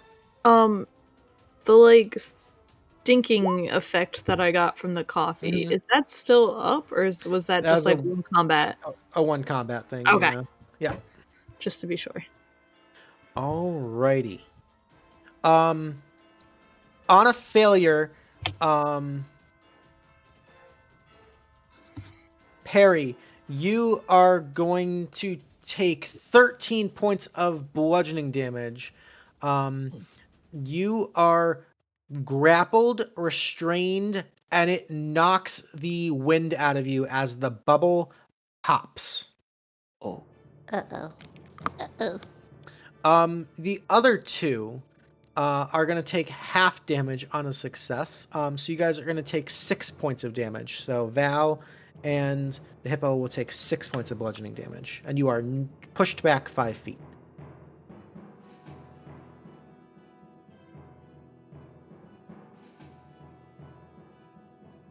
Alrighty. There you go. Yeah, Perry is in a very, very precarious situation. I have 1 health left. 1 health in a dream. Alrighty. That's going to bring us to the marrows.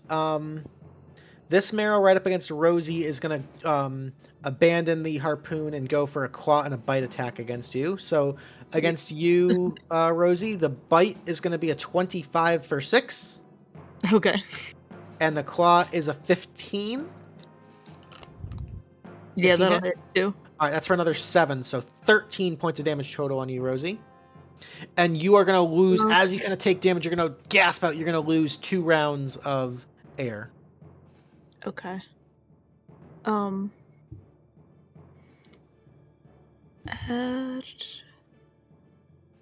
never mind. That's when I damaged something. Okay, so it was 6 and what? Sorry? 6 and 7 for a total of 13. 13, so then I'm down to 14. And we're down to 10 rounds. Okay. Alrighty. This one's going to do the same round of attacks against you, Rue. The bite is going to be a crit. Oof. Beautiful. That's I am it shaped, so half damage. Okay, so that would have been 18 points of piercing damage, halved to 9. Okay. And then the claw attack is going to be a 12. That's a miss. Mm-hmm. And I lose 2 points, or you're going to lose 2 rounds. Yep. Round. Okay. Yep. What's up, Rosie? Is it too late to take a reaction? No, you can still take a reaction. Okay, so can I, in reaction to taking damage, can I Hellish Rebuke the marrow? Absolutely.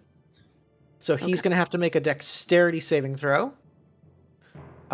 which he rolled a 9, so that's a fail. So go ahead and roll me. I think it's 2d10 fire damage.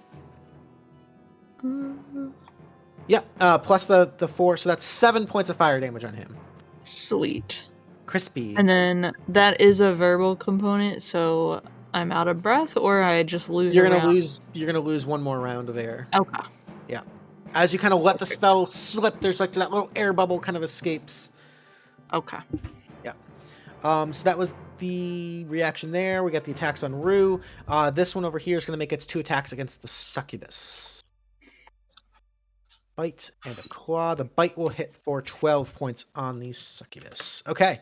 That's going to bring us to Rue. All right. Rue's going to bonus action Crimson Right. Okay. Oh, thank God. I am assuming I lose 2 rounds of air from taking that damage. I would say because that's self-inflicted, you kind of anticipate it a little bit better, so you're able to kind of, and it's only 1 point of damage. You're holding you can hold your breath for that. Okay, cool. Turn that back on, and then it is And what lightning. Lightning damage. Okay. It's always lightning. I only have the 1 type right now. Okay. And make the attack. 22 will hit. Alrighty, as you strike out, this is like a claw attack, right? Yep. As you strike out, this arc of electricity seems to almost dissipate through the water. You can get that like cartoonish seeing the skeleton thing here. So it's going to take the 5 slashing plus 4 doubled to 8 lightning damage. So that's a total of 13. He is looking rough. That's my turn. Alrighty, that's going to bring us to Gwyn and the succubus. Beautiful. Yeah, the water elemental is our biggest threat at the moment, so we're going to shift hex to that and blast it. No. 9's going to be a miss. Yeah, and command the succubus to try again. Okay, succubus is going to keep clawing. That's a miss as well. Oof. All right, that's turn. Alrighty. Rosie, you are up. Okay. We're just gonna stab this guy again. Okay. If you roll another crit, I swear. 13 is not a crit, but it's still a hit, so that's going to be 4 points of piercing damage there. Okay, and then I'm going to use my nimble escape to disengage. Okay. As a bonus action, and then I'm going to swim away.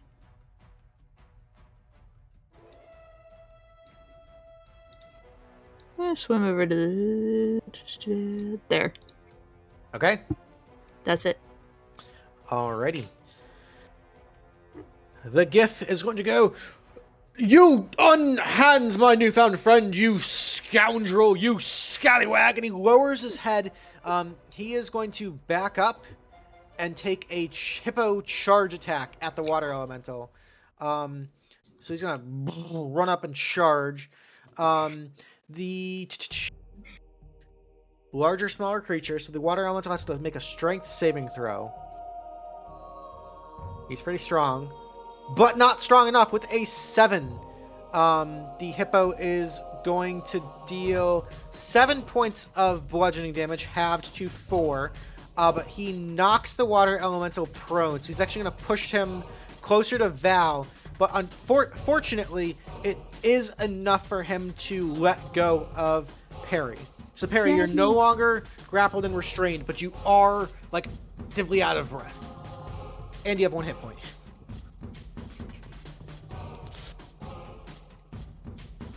So that is the hippo's full turn. That's going to bring us to Perry. Perry, you are like starting to suffocate. Okay. You do see there are 2 more air bubbles around. Mm-hmm. Dash to 1. Yeah, I'm gonna, my closest to, I think I'm closest, 10, 15, 20, 20.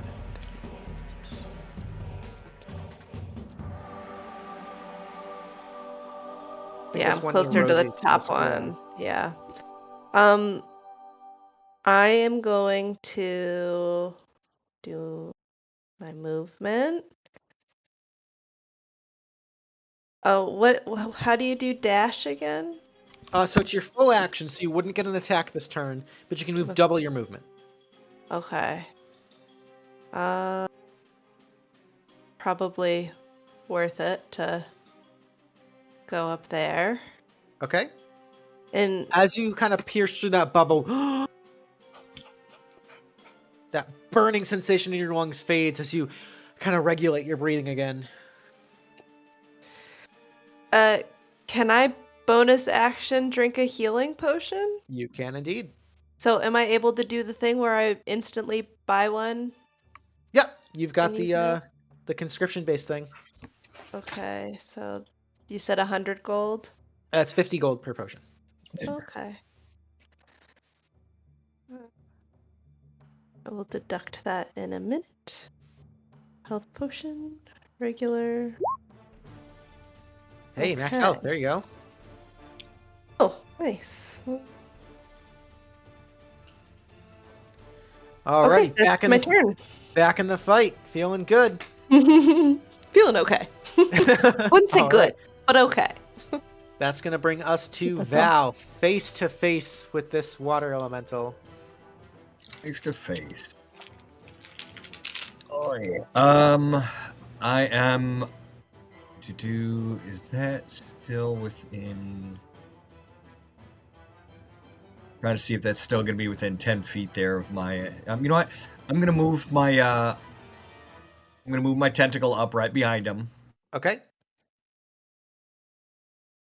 Now with sneak attack, would that work with my tentacle?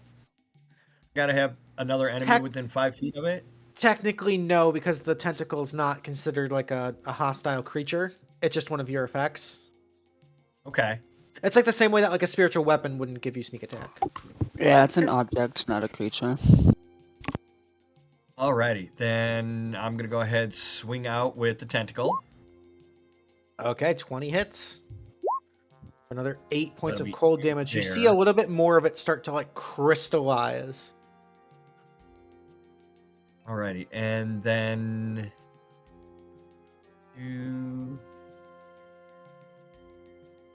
shoot, I'm gonna have to go with the rapier on this one. Okay. 20 hits. Alrighty, 13. Now your rapier is not considered magical, right? It is with the infusion.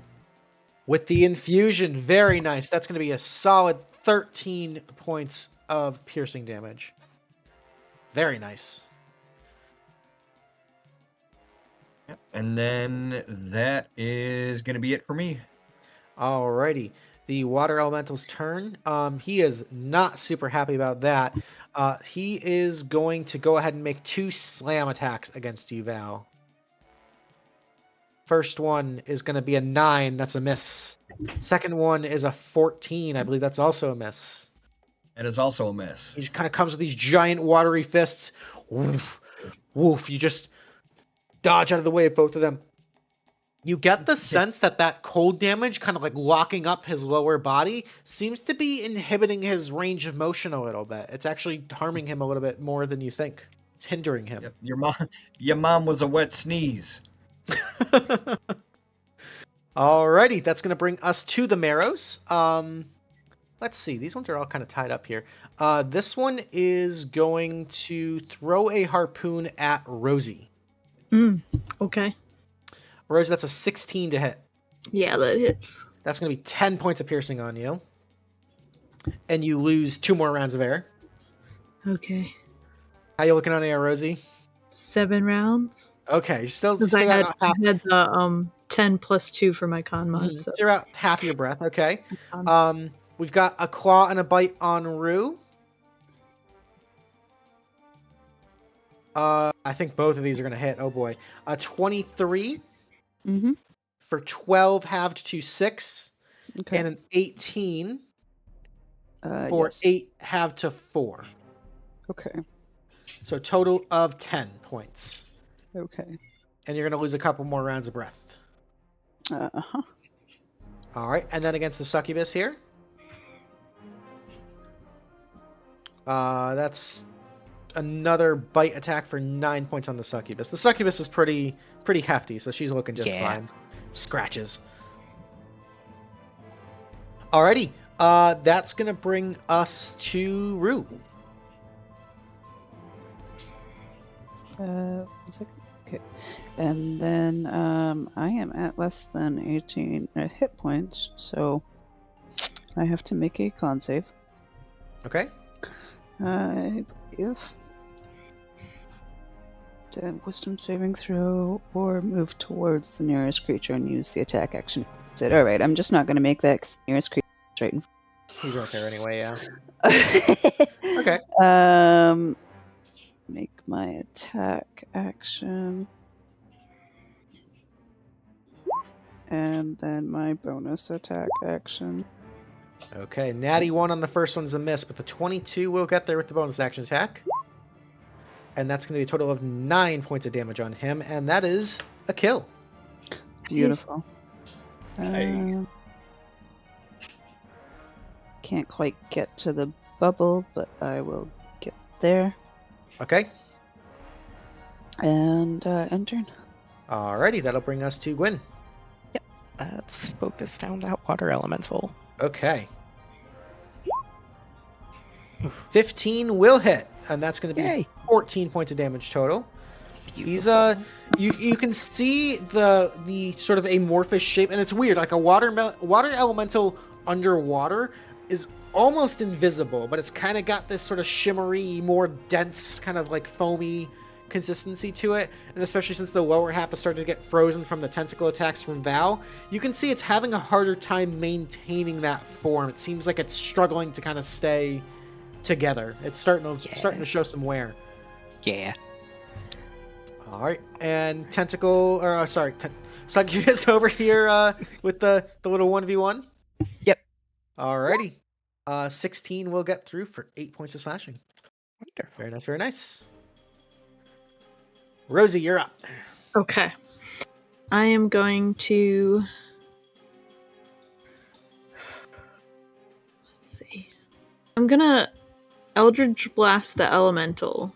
Okay. There. Ooh, Alrighty. that's pretty good.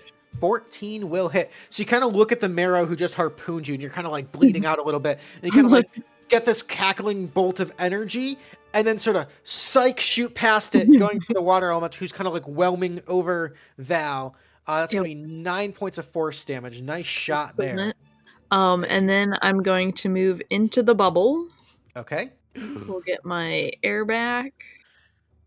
And then I'm also going to bonus action drink a potion. Okay. Because I am feeling it. That's for sure. Alrighty. And that'll be my turn. Nicely done. The Colonel here is going to kind of look at Val, look at Gwyn, kind of like assess the battlefield, and being a very tactful, militantly minded thing, is going to go where he's needed most. He is actually going to charge the marrow up here. As he does so, he pulls out the revolver and fires a shot. That's going to be a 15 for 5. And then kind of follows through with this saber with the other attack here. It's going to be a 14 for another 12 points. That one's looking pretty rough there. That'll bring us to Perry. Okay. Back from the brink. Oh.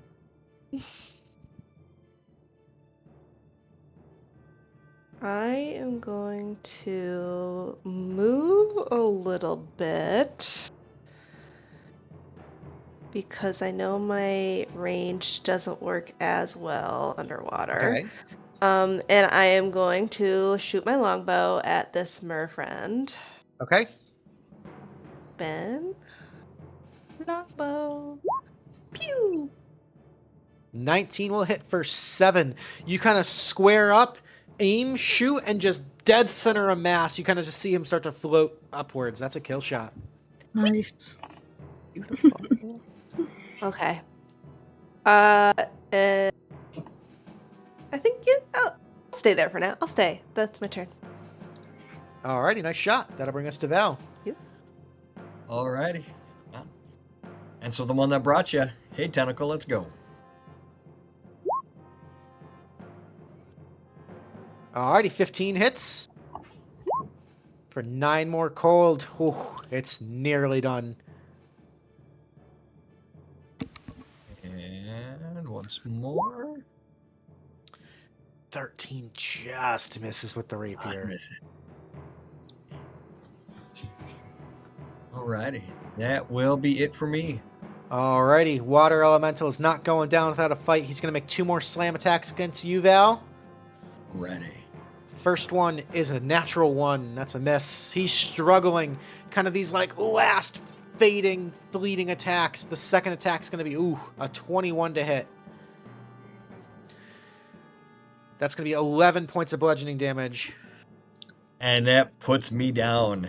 Oh, no. Val goes down. Damn. Okay.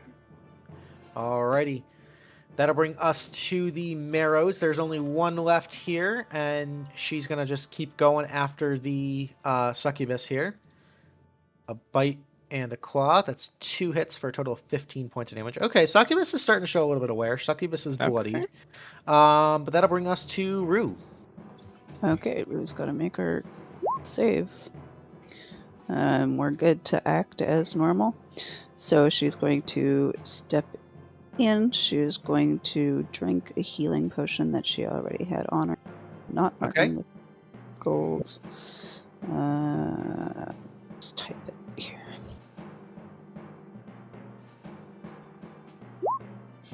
For 7, which is good because it takes me above 18.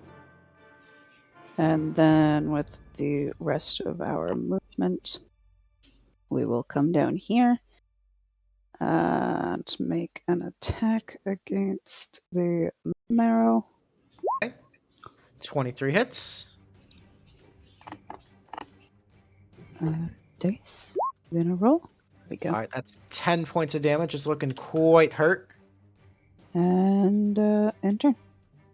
Alrighty, that'll bring us to Gwyn. Wonderful. Let's try to blast away the water elemental. Okay. No, 12 is gonna miss. but we do need to move closer to it to give it something else to maybe hit. Alright. So we're gonna get there. Okay. And then Succubus, keep striking. You're doing Alrighty. great. 8 is gonna be a miss. Doing fantastic, homie. That'll bring us to Rosie. Oh shit, okay. I'm just gonna... Seeing that Gwen is almost to Val, I'm gonna just Eldritch Blast that elemental from where I'm at. Okay. 8's gonna be a miss. Ugh. Oh no. That was my action.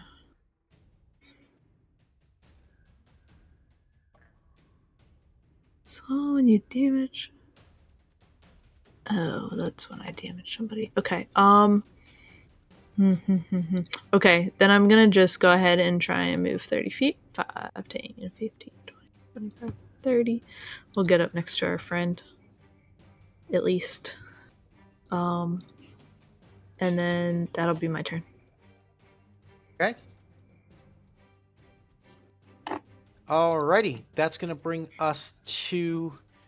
The Gif is going to take out his musket and take a shot at the water elemental.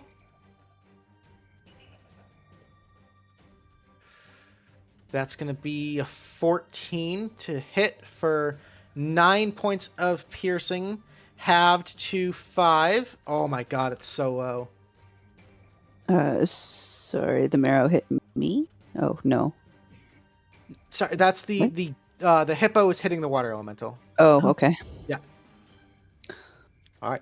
At this point, viewer's choice is live, folks. So get those votes in. If you are playing tonight, you feel free to vote for one of your compatriots. Just don't vote for yourself because it's kind of lame if you vote for yourself. That's going to bring us to Periwinkle Poppings. Okay. I'm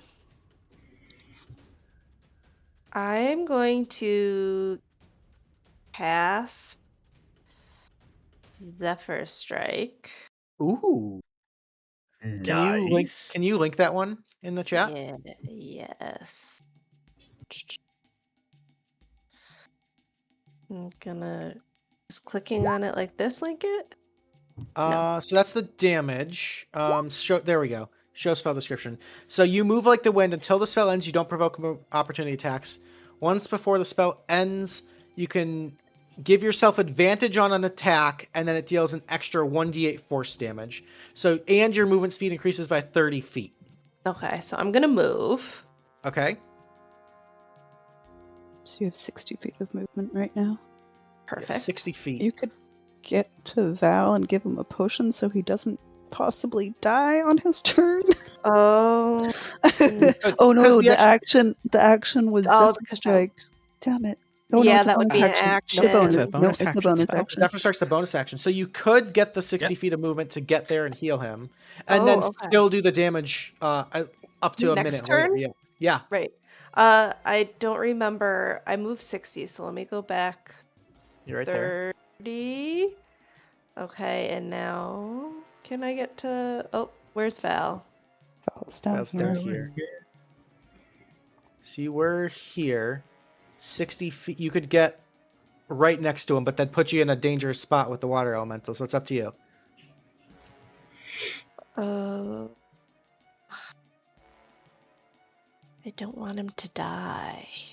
I mean, I can get to you next turn as well, so if something happens to you, we can just chain effect if we need. And I still have cure wounds if I need to. So where sorry, I didn't count. So You're good. where would that put me? Like here? So you'd be right next to him. Yep. Like here? Yep. Okay. I will give Val a healing potion. All right. So go ahead and roll that healing potion button. Me or Val? Your potion. Yep. All right, 5 health, kind of like spilling some of it. You see some of that red liquid kind of like go into the air here, just in a panic. Val, you are conscious with 5 health. Wait. I'm back. Hang in there. And now you get sneak attack because we got an ally with it. That's true. Oh. Alrighty, and just in the nick, Periwinkle, is that everything for your turn? Bonus action, movement, action? Yes. Okay, that's gonna bring us to Val. Oh, you dirty month. Tiny little pea puddle, you. Oh. 10 is gonna miss with the tentacle attack. Thanks, tentacle. Still love you. Oh. God, I love when go. the dice do the story. It's so amazing. With the crit, with the sneak attack.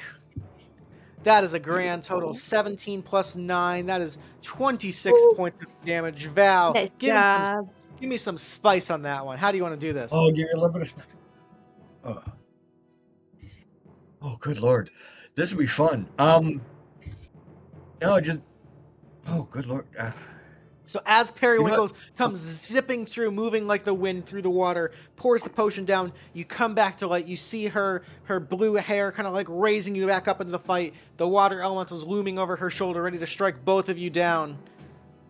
No, just stand up. Just kind of stand up, notice her, throw her a little wink, shrug the shoulders, stab the rapier, just center mass, swirl it around like I'm trying to pick up some spaghetti, drive it down into a rock. All right, you see this thing just scatter amongst the waves as you strike it down with that critical hit. That was badass. Oh, hell. Ooh, good combo, Thank guys. you. Good That combo. was awesome. Nicely done. Rue, I owe you a beer. I owe you a drink when we get back.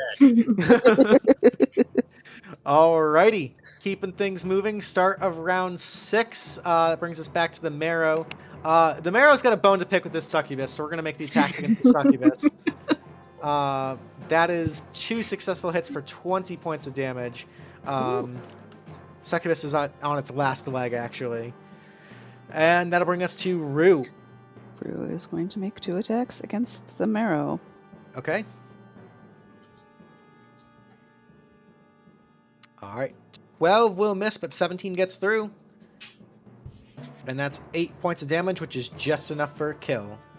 Nice. Very Nice. It strikes the succubus, and the blood pools, and Rue just kind of like focuses on where it was striking and comes up like under the arm and just rips its arm off. nice. The Beautiful. lightning crackles across it. Amazing. Now, we still have a problem to solve here. There's still this open portal leaking water. So we're going to stay in initiative. You guys are going to have to get creative on how you're going to solve this. All right. So I'm after gonna Rue... move you still have 30 movement, feet. Yep. Okay. And go towards this bubble Okay. and turn. That'll bring us to Gwyn. Yeah, I'm also going to move toward the bubble. Okay. Could I use my action to make an Arcana check on the bubble? Absolutely. That's an 8. Alrighty. You look at this, and the magic here, you can see in sort of the gashes between these sort of like rainbow sparkling colors, there are tiny rifts opening and closing in tandem, simultaneously fading and creating rifts into all sorts of different extra dimensional planes of existence. You see the Hells, you see Mechanus, you see Elysium, you see fire, water, Feywild. I mean, it is just this constant flux in the shape of these claws. Whatever made this is an incredibly powerful being. But you think, for the time being, you could harness this residual energy and use it to kind of close the door behind you as you leave. You just need to kind of focus your magic and tap into that energy to focus it on the portal to close this one rift between your plane and this plane of water. Okay. So you can kind of share that information with the party if you'd like. Will do so. Okay. Kind of using your awakened mind, your telepathy, you kind of share out amongst the party this sort of emotional thing, still holding your breath, but all of you kind of have this vision in your mind. You share that same goal with Gwyn. Yeah. Very cool. Anything for the succubus? I don't think so, no. I think Okay, the she just- succubus is going to kind of lick her wounds. Yeah, she blows you a kiss. That'll bring us to Rosie. Okay, I guess I'm gonna just swim up there with everybody. Okay. I'm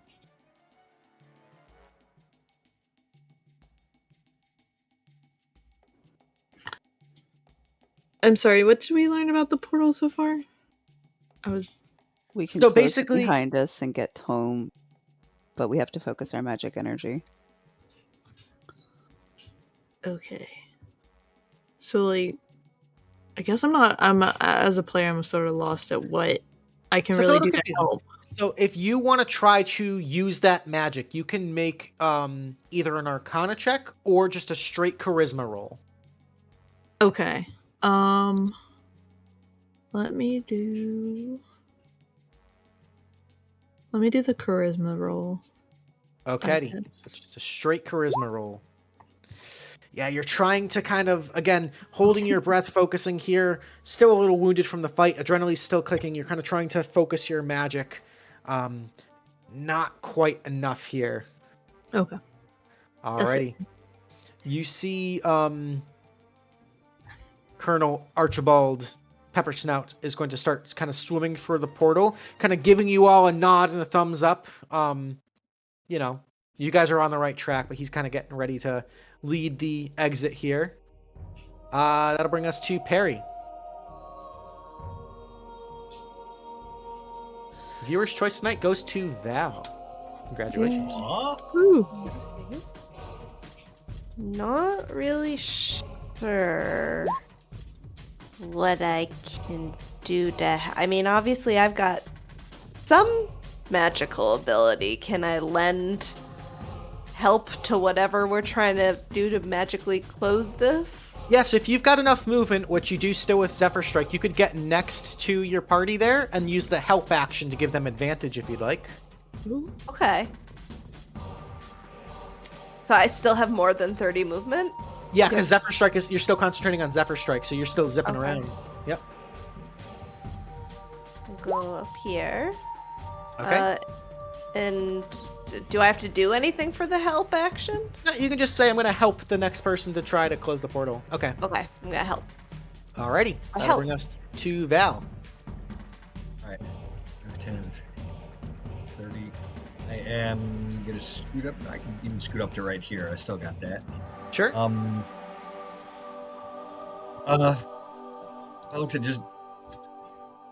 I'm gonna close my eyes, kind of take a moment, concentrate, see if I can't reach out to my patron. Okay.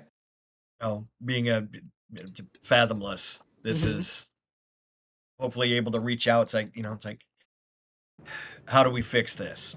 All right. Go ahead and This make doesn't me. belong in our water. You can make me either an Arcana check or just a straight Charisma roll, but you have advantage because of Periwinkle using the help action.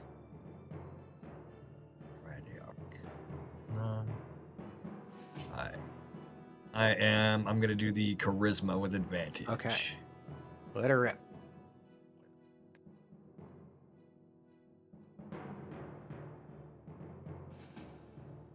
Ooh, the anticipation. Do it. Okay, it rolled and disappeared. It was a 20 and a 2. Okay, I will take your word for it. With a 20, all of your efforts combined here, kind of focusing, Val, using that connection with your patron and your connection to this plane of water, you focus and tap into this strange magic, and you feel something reach back and touch your mind. It is almost omnipotent. Whatever the source of this magic is, it is beyond your comprehension how immensely powerful the source of this terror is. But you tear through that, almost breaking your sanity. Take that, and together you guys are able to harness that energy, drag it over to the portal, and almost like zipping up a tent as you exit, seal off the entrance to the elemental plane of water, ending up back on the other side, safe and sound. Yay. Woo! The flow of water stops, and you've still got a considerable flow of water. Yes, considerable amount of water here. It's going to take a big cooling up effort. Thank you for the screenshot, by the way. I appreciate the screenshot there. That was a natural 22. That's yes, sir. So good. So good. I love this game so much. It's going to take a bit of a cleanup effort here in the Howling Wood, but over time this water will evaporate and the ecosystem will return to normal. Your hippo friend kind of goes, "Excellent, jolly good. Thank you all for your assistance, and it's been a pleasure working with you. However, I do seem to find myself separated from my home plane for the time being, without a way of getting back." There are there are very powerful casters back at our place. One of them might be able to help you return home if you'd like to follow us. I should not wish to impose, but I also would appreciate that gesture. I mean, it's the least we can do. You helped us just as much as we helped you, you know. Yeah, come, be our guest for a bit. Appreciate the hospitality, thank you. By the way, on my way out, I did find something that I should like to share with you. I've no use for it, but perhaps one of you would be more amicable to putting this item to proper use. So, successful mission complete, guys. Excellent job. That was a lot of fun. You guys did great. Yeah. Everybody is going to gain 1 Tealeaf point. Congratulations for the successful completion. The viewer's choice bonus Tealeaf point is going to go to Val. And DM's choice tonight, I think, is going to go to Periwinkle Poppins for the Wombo combos with the Zephyr Strike and the helping of the action there. Amazing. Yeah, good job, Perry. Yeah. Thank you. You guys are all going to gain 750 experience. Those were some pretty tough fights. And as Amy promised, you guys are all going to get 300 gold, which, not a whole lot, but you do it more for the good than the gold. So everybody make sure you mark all that down on your character sheets. Right. You said 750 experience? 750. When do you level up? So at level 2, you're level 2. To get to level 3, you would need 900. So you should ding. Yeah. Yeah, I've got 1300. Yeah, so you dinged. You're level 3 now. Oh, yay. Oh yeah, there's a little blinking thing next to a level. Experience. Very nice. Alrighty. And we've got 2 items for tonight, folks. The first is a gift for your hospitality from your friend, Mr. Peppersnout himself. This is a keg of GIF smoke powder. It's a one-time use item. This heavy keg of smoke powder was manufactured by GIF militants from another plane of existence. Can everybody see that? Did it pop up? Yes. Yep. As an action, you may light the keg's fuse. At the end of your next turn, all creatures within 20 feet of the keg must make a DC 15 Dex saving throw or take 76 fire damage or half as much on a successful save. Just a fun little one-time... Almost equivalent to a fireball.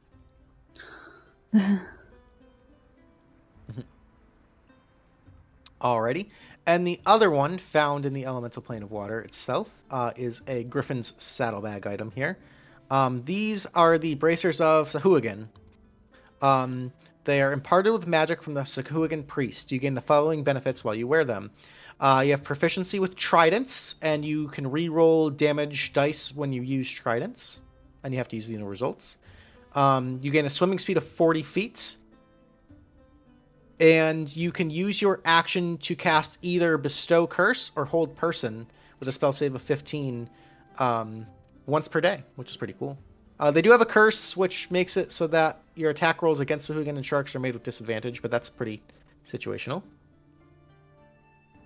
So, let's go ahead and start with the keg of smoke powder. So we're going to do the Tealeaf Point blind bid. So you're going to whisper your rolls to me.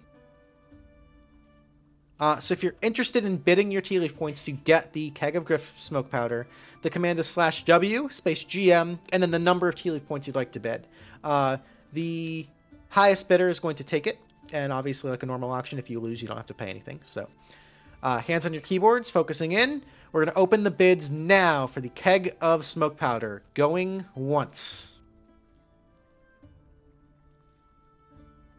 Going twice.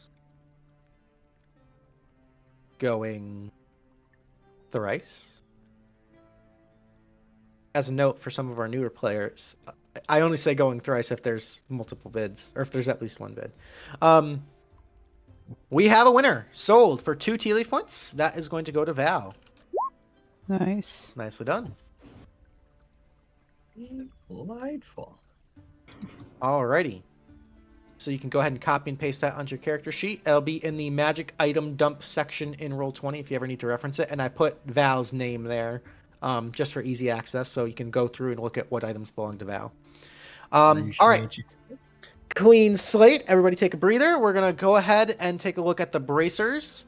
And we're going to open up the bids. Same command as before. Fresh bids starting now. Going once. Going twice. Going thrice. Sold again for 2 Tealeaf points. Those are going to go to Gwyn. Yay! Very Yay, nice. Gwyn. Congratulations. Woo! Hi. Alrighty, folks, that is all that we've got for tonight. That was a super fun mission. I had a great time. Hope you guys had a lot of fun. Next week, we've got the backstory mission for Mr. Melvin and Bosif. Crazy ant lore. It's going to be a good time. We're going in the hole, folks.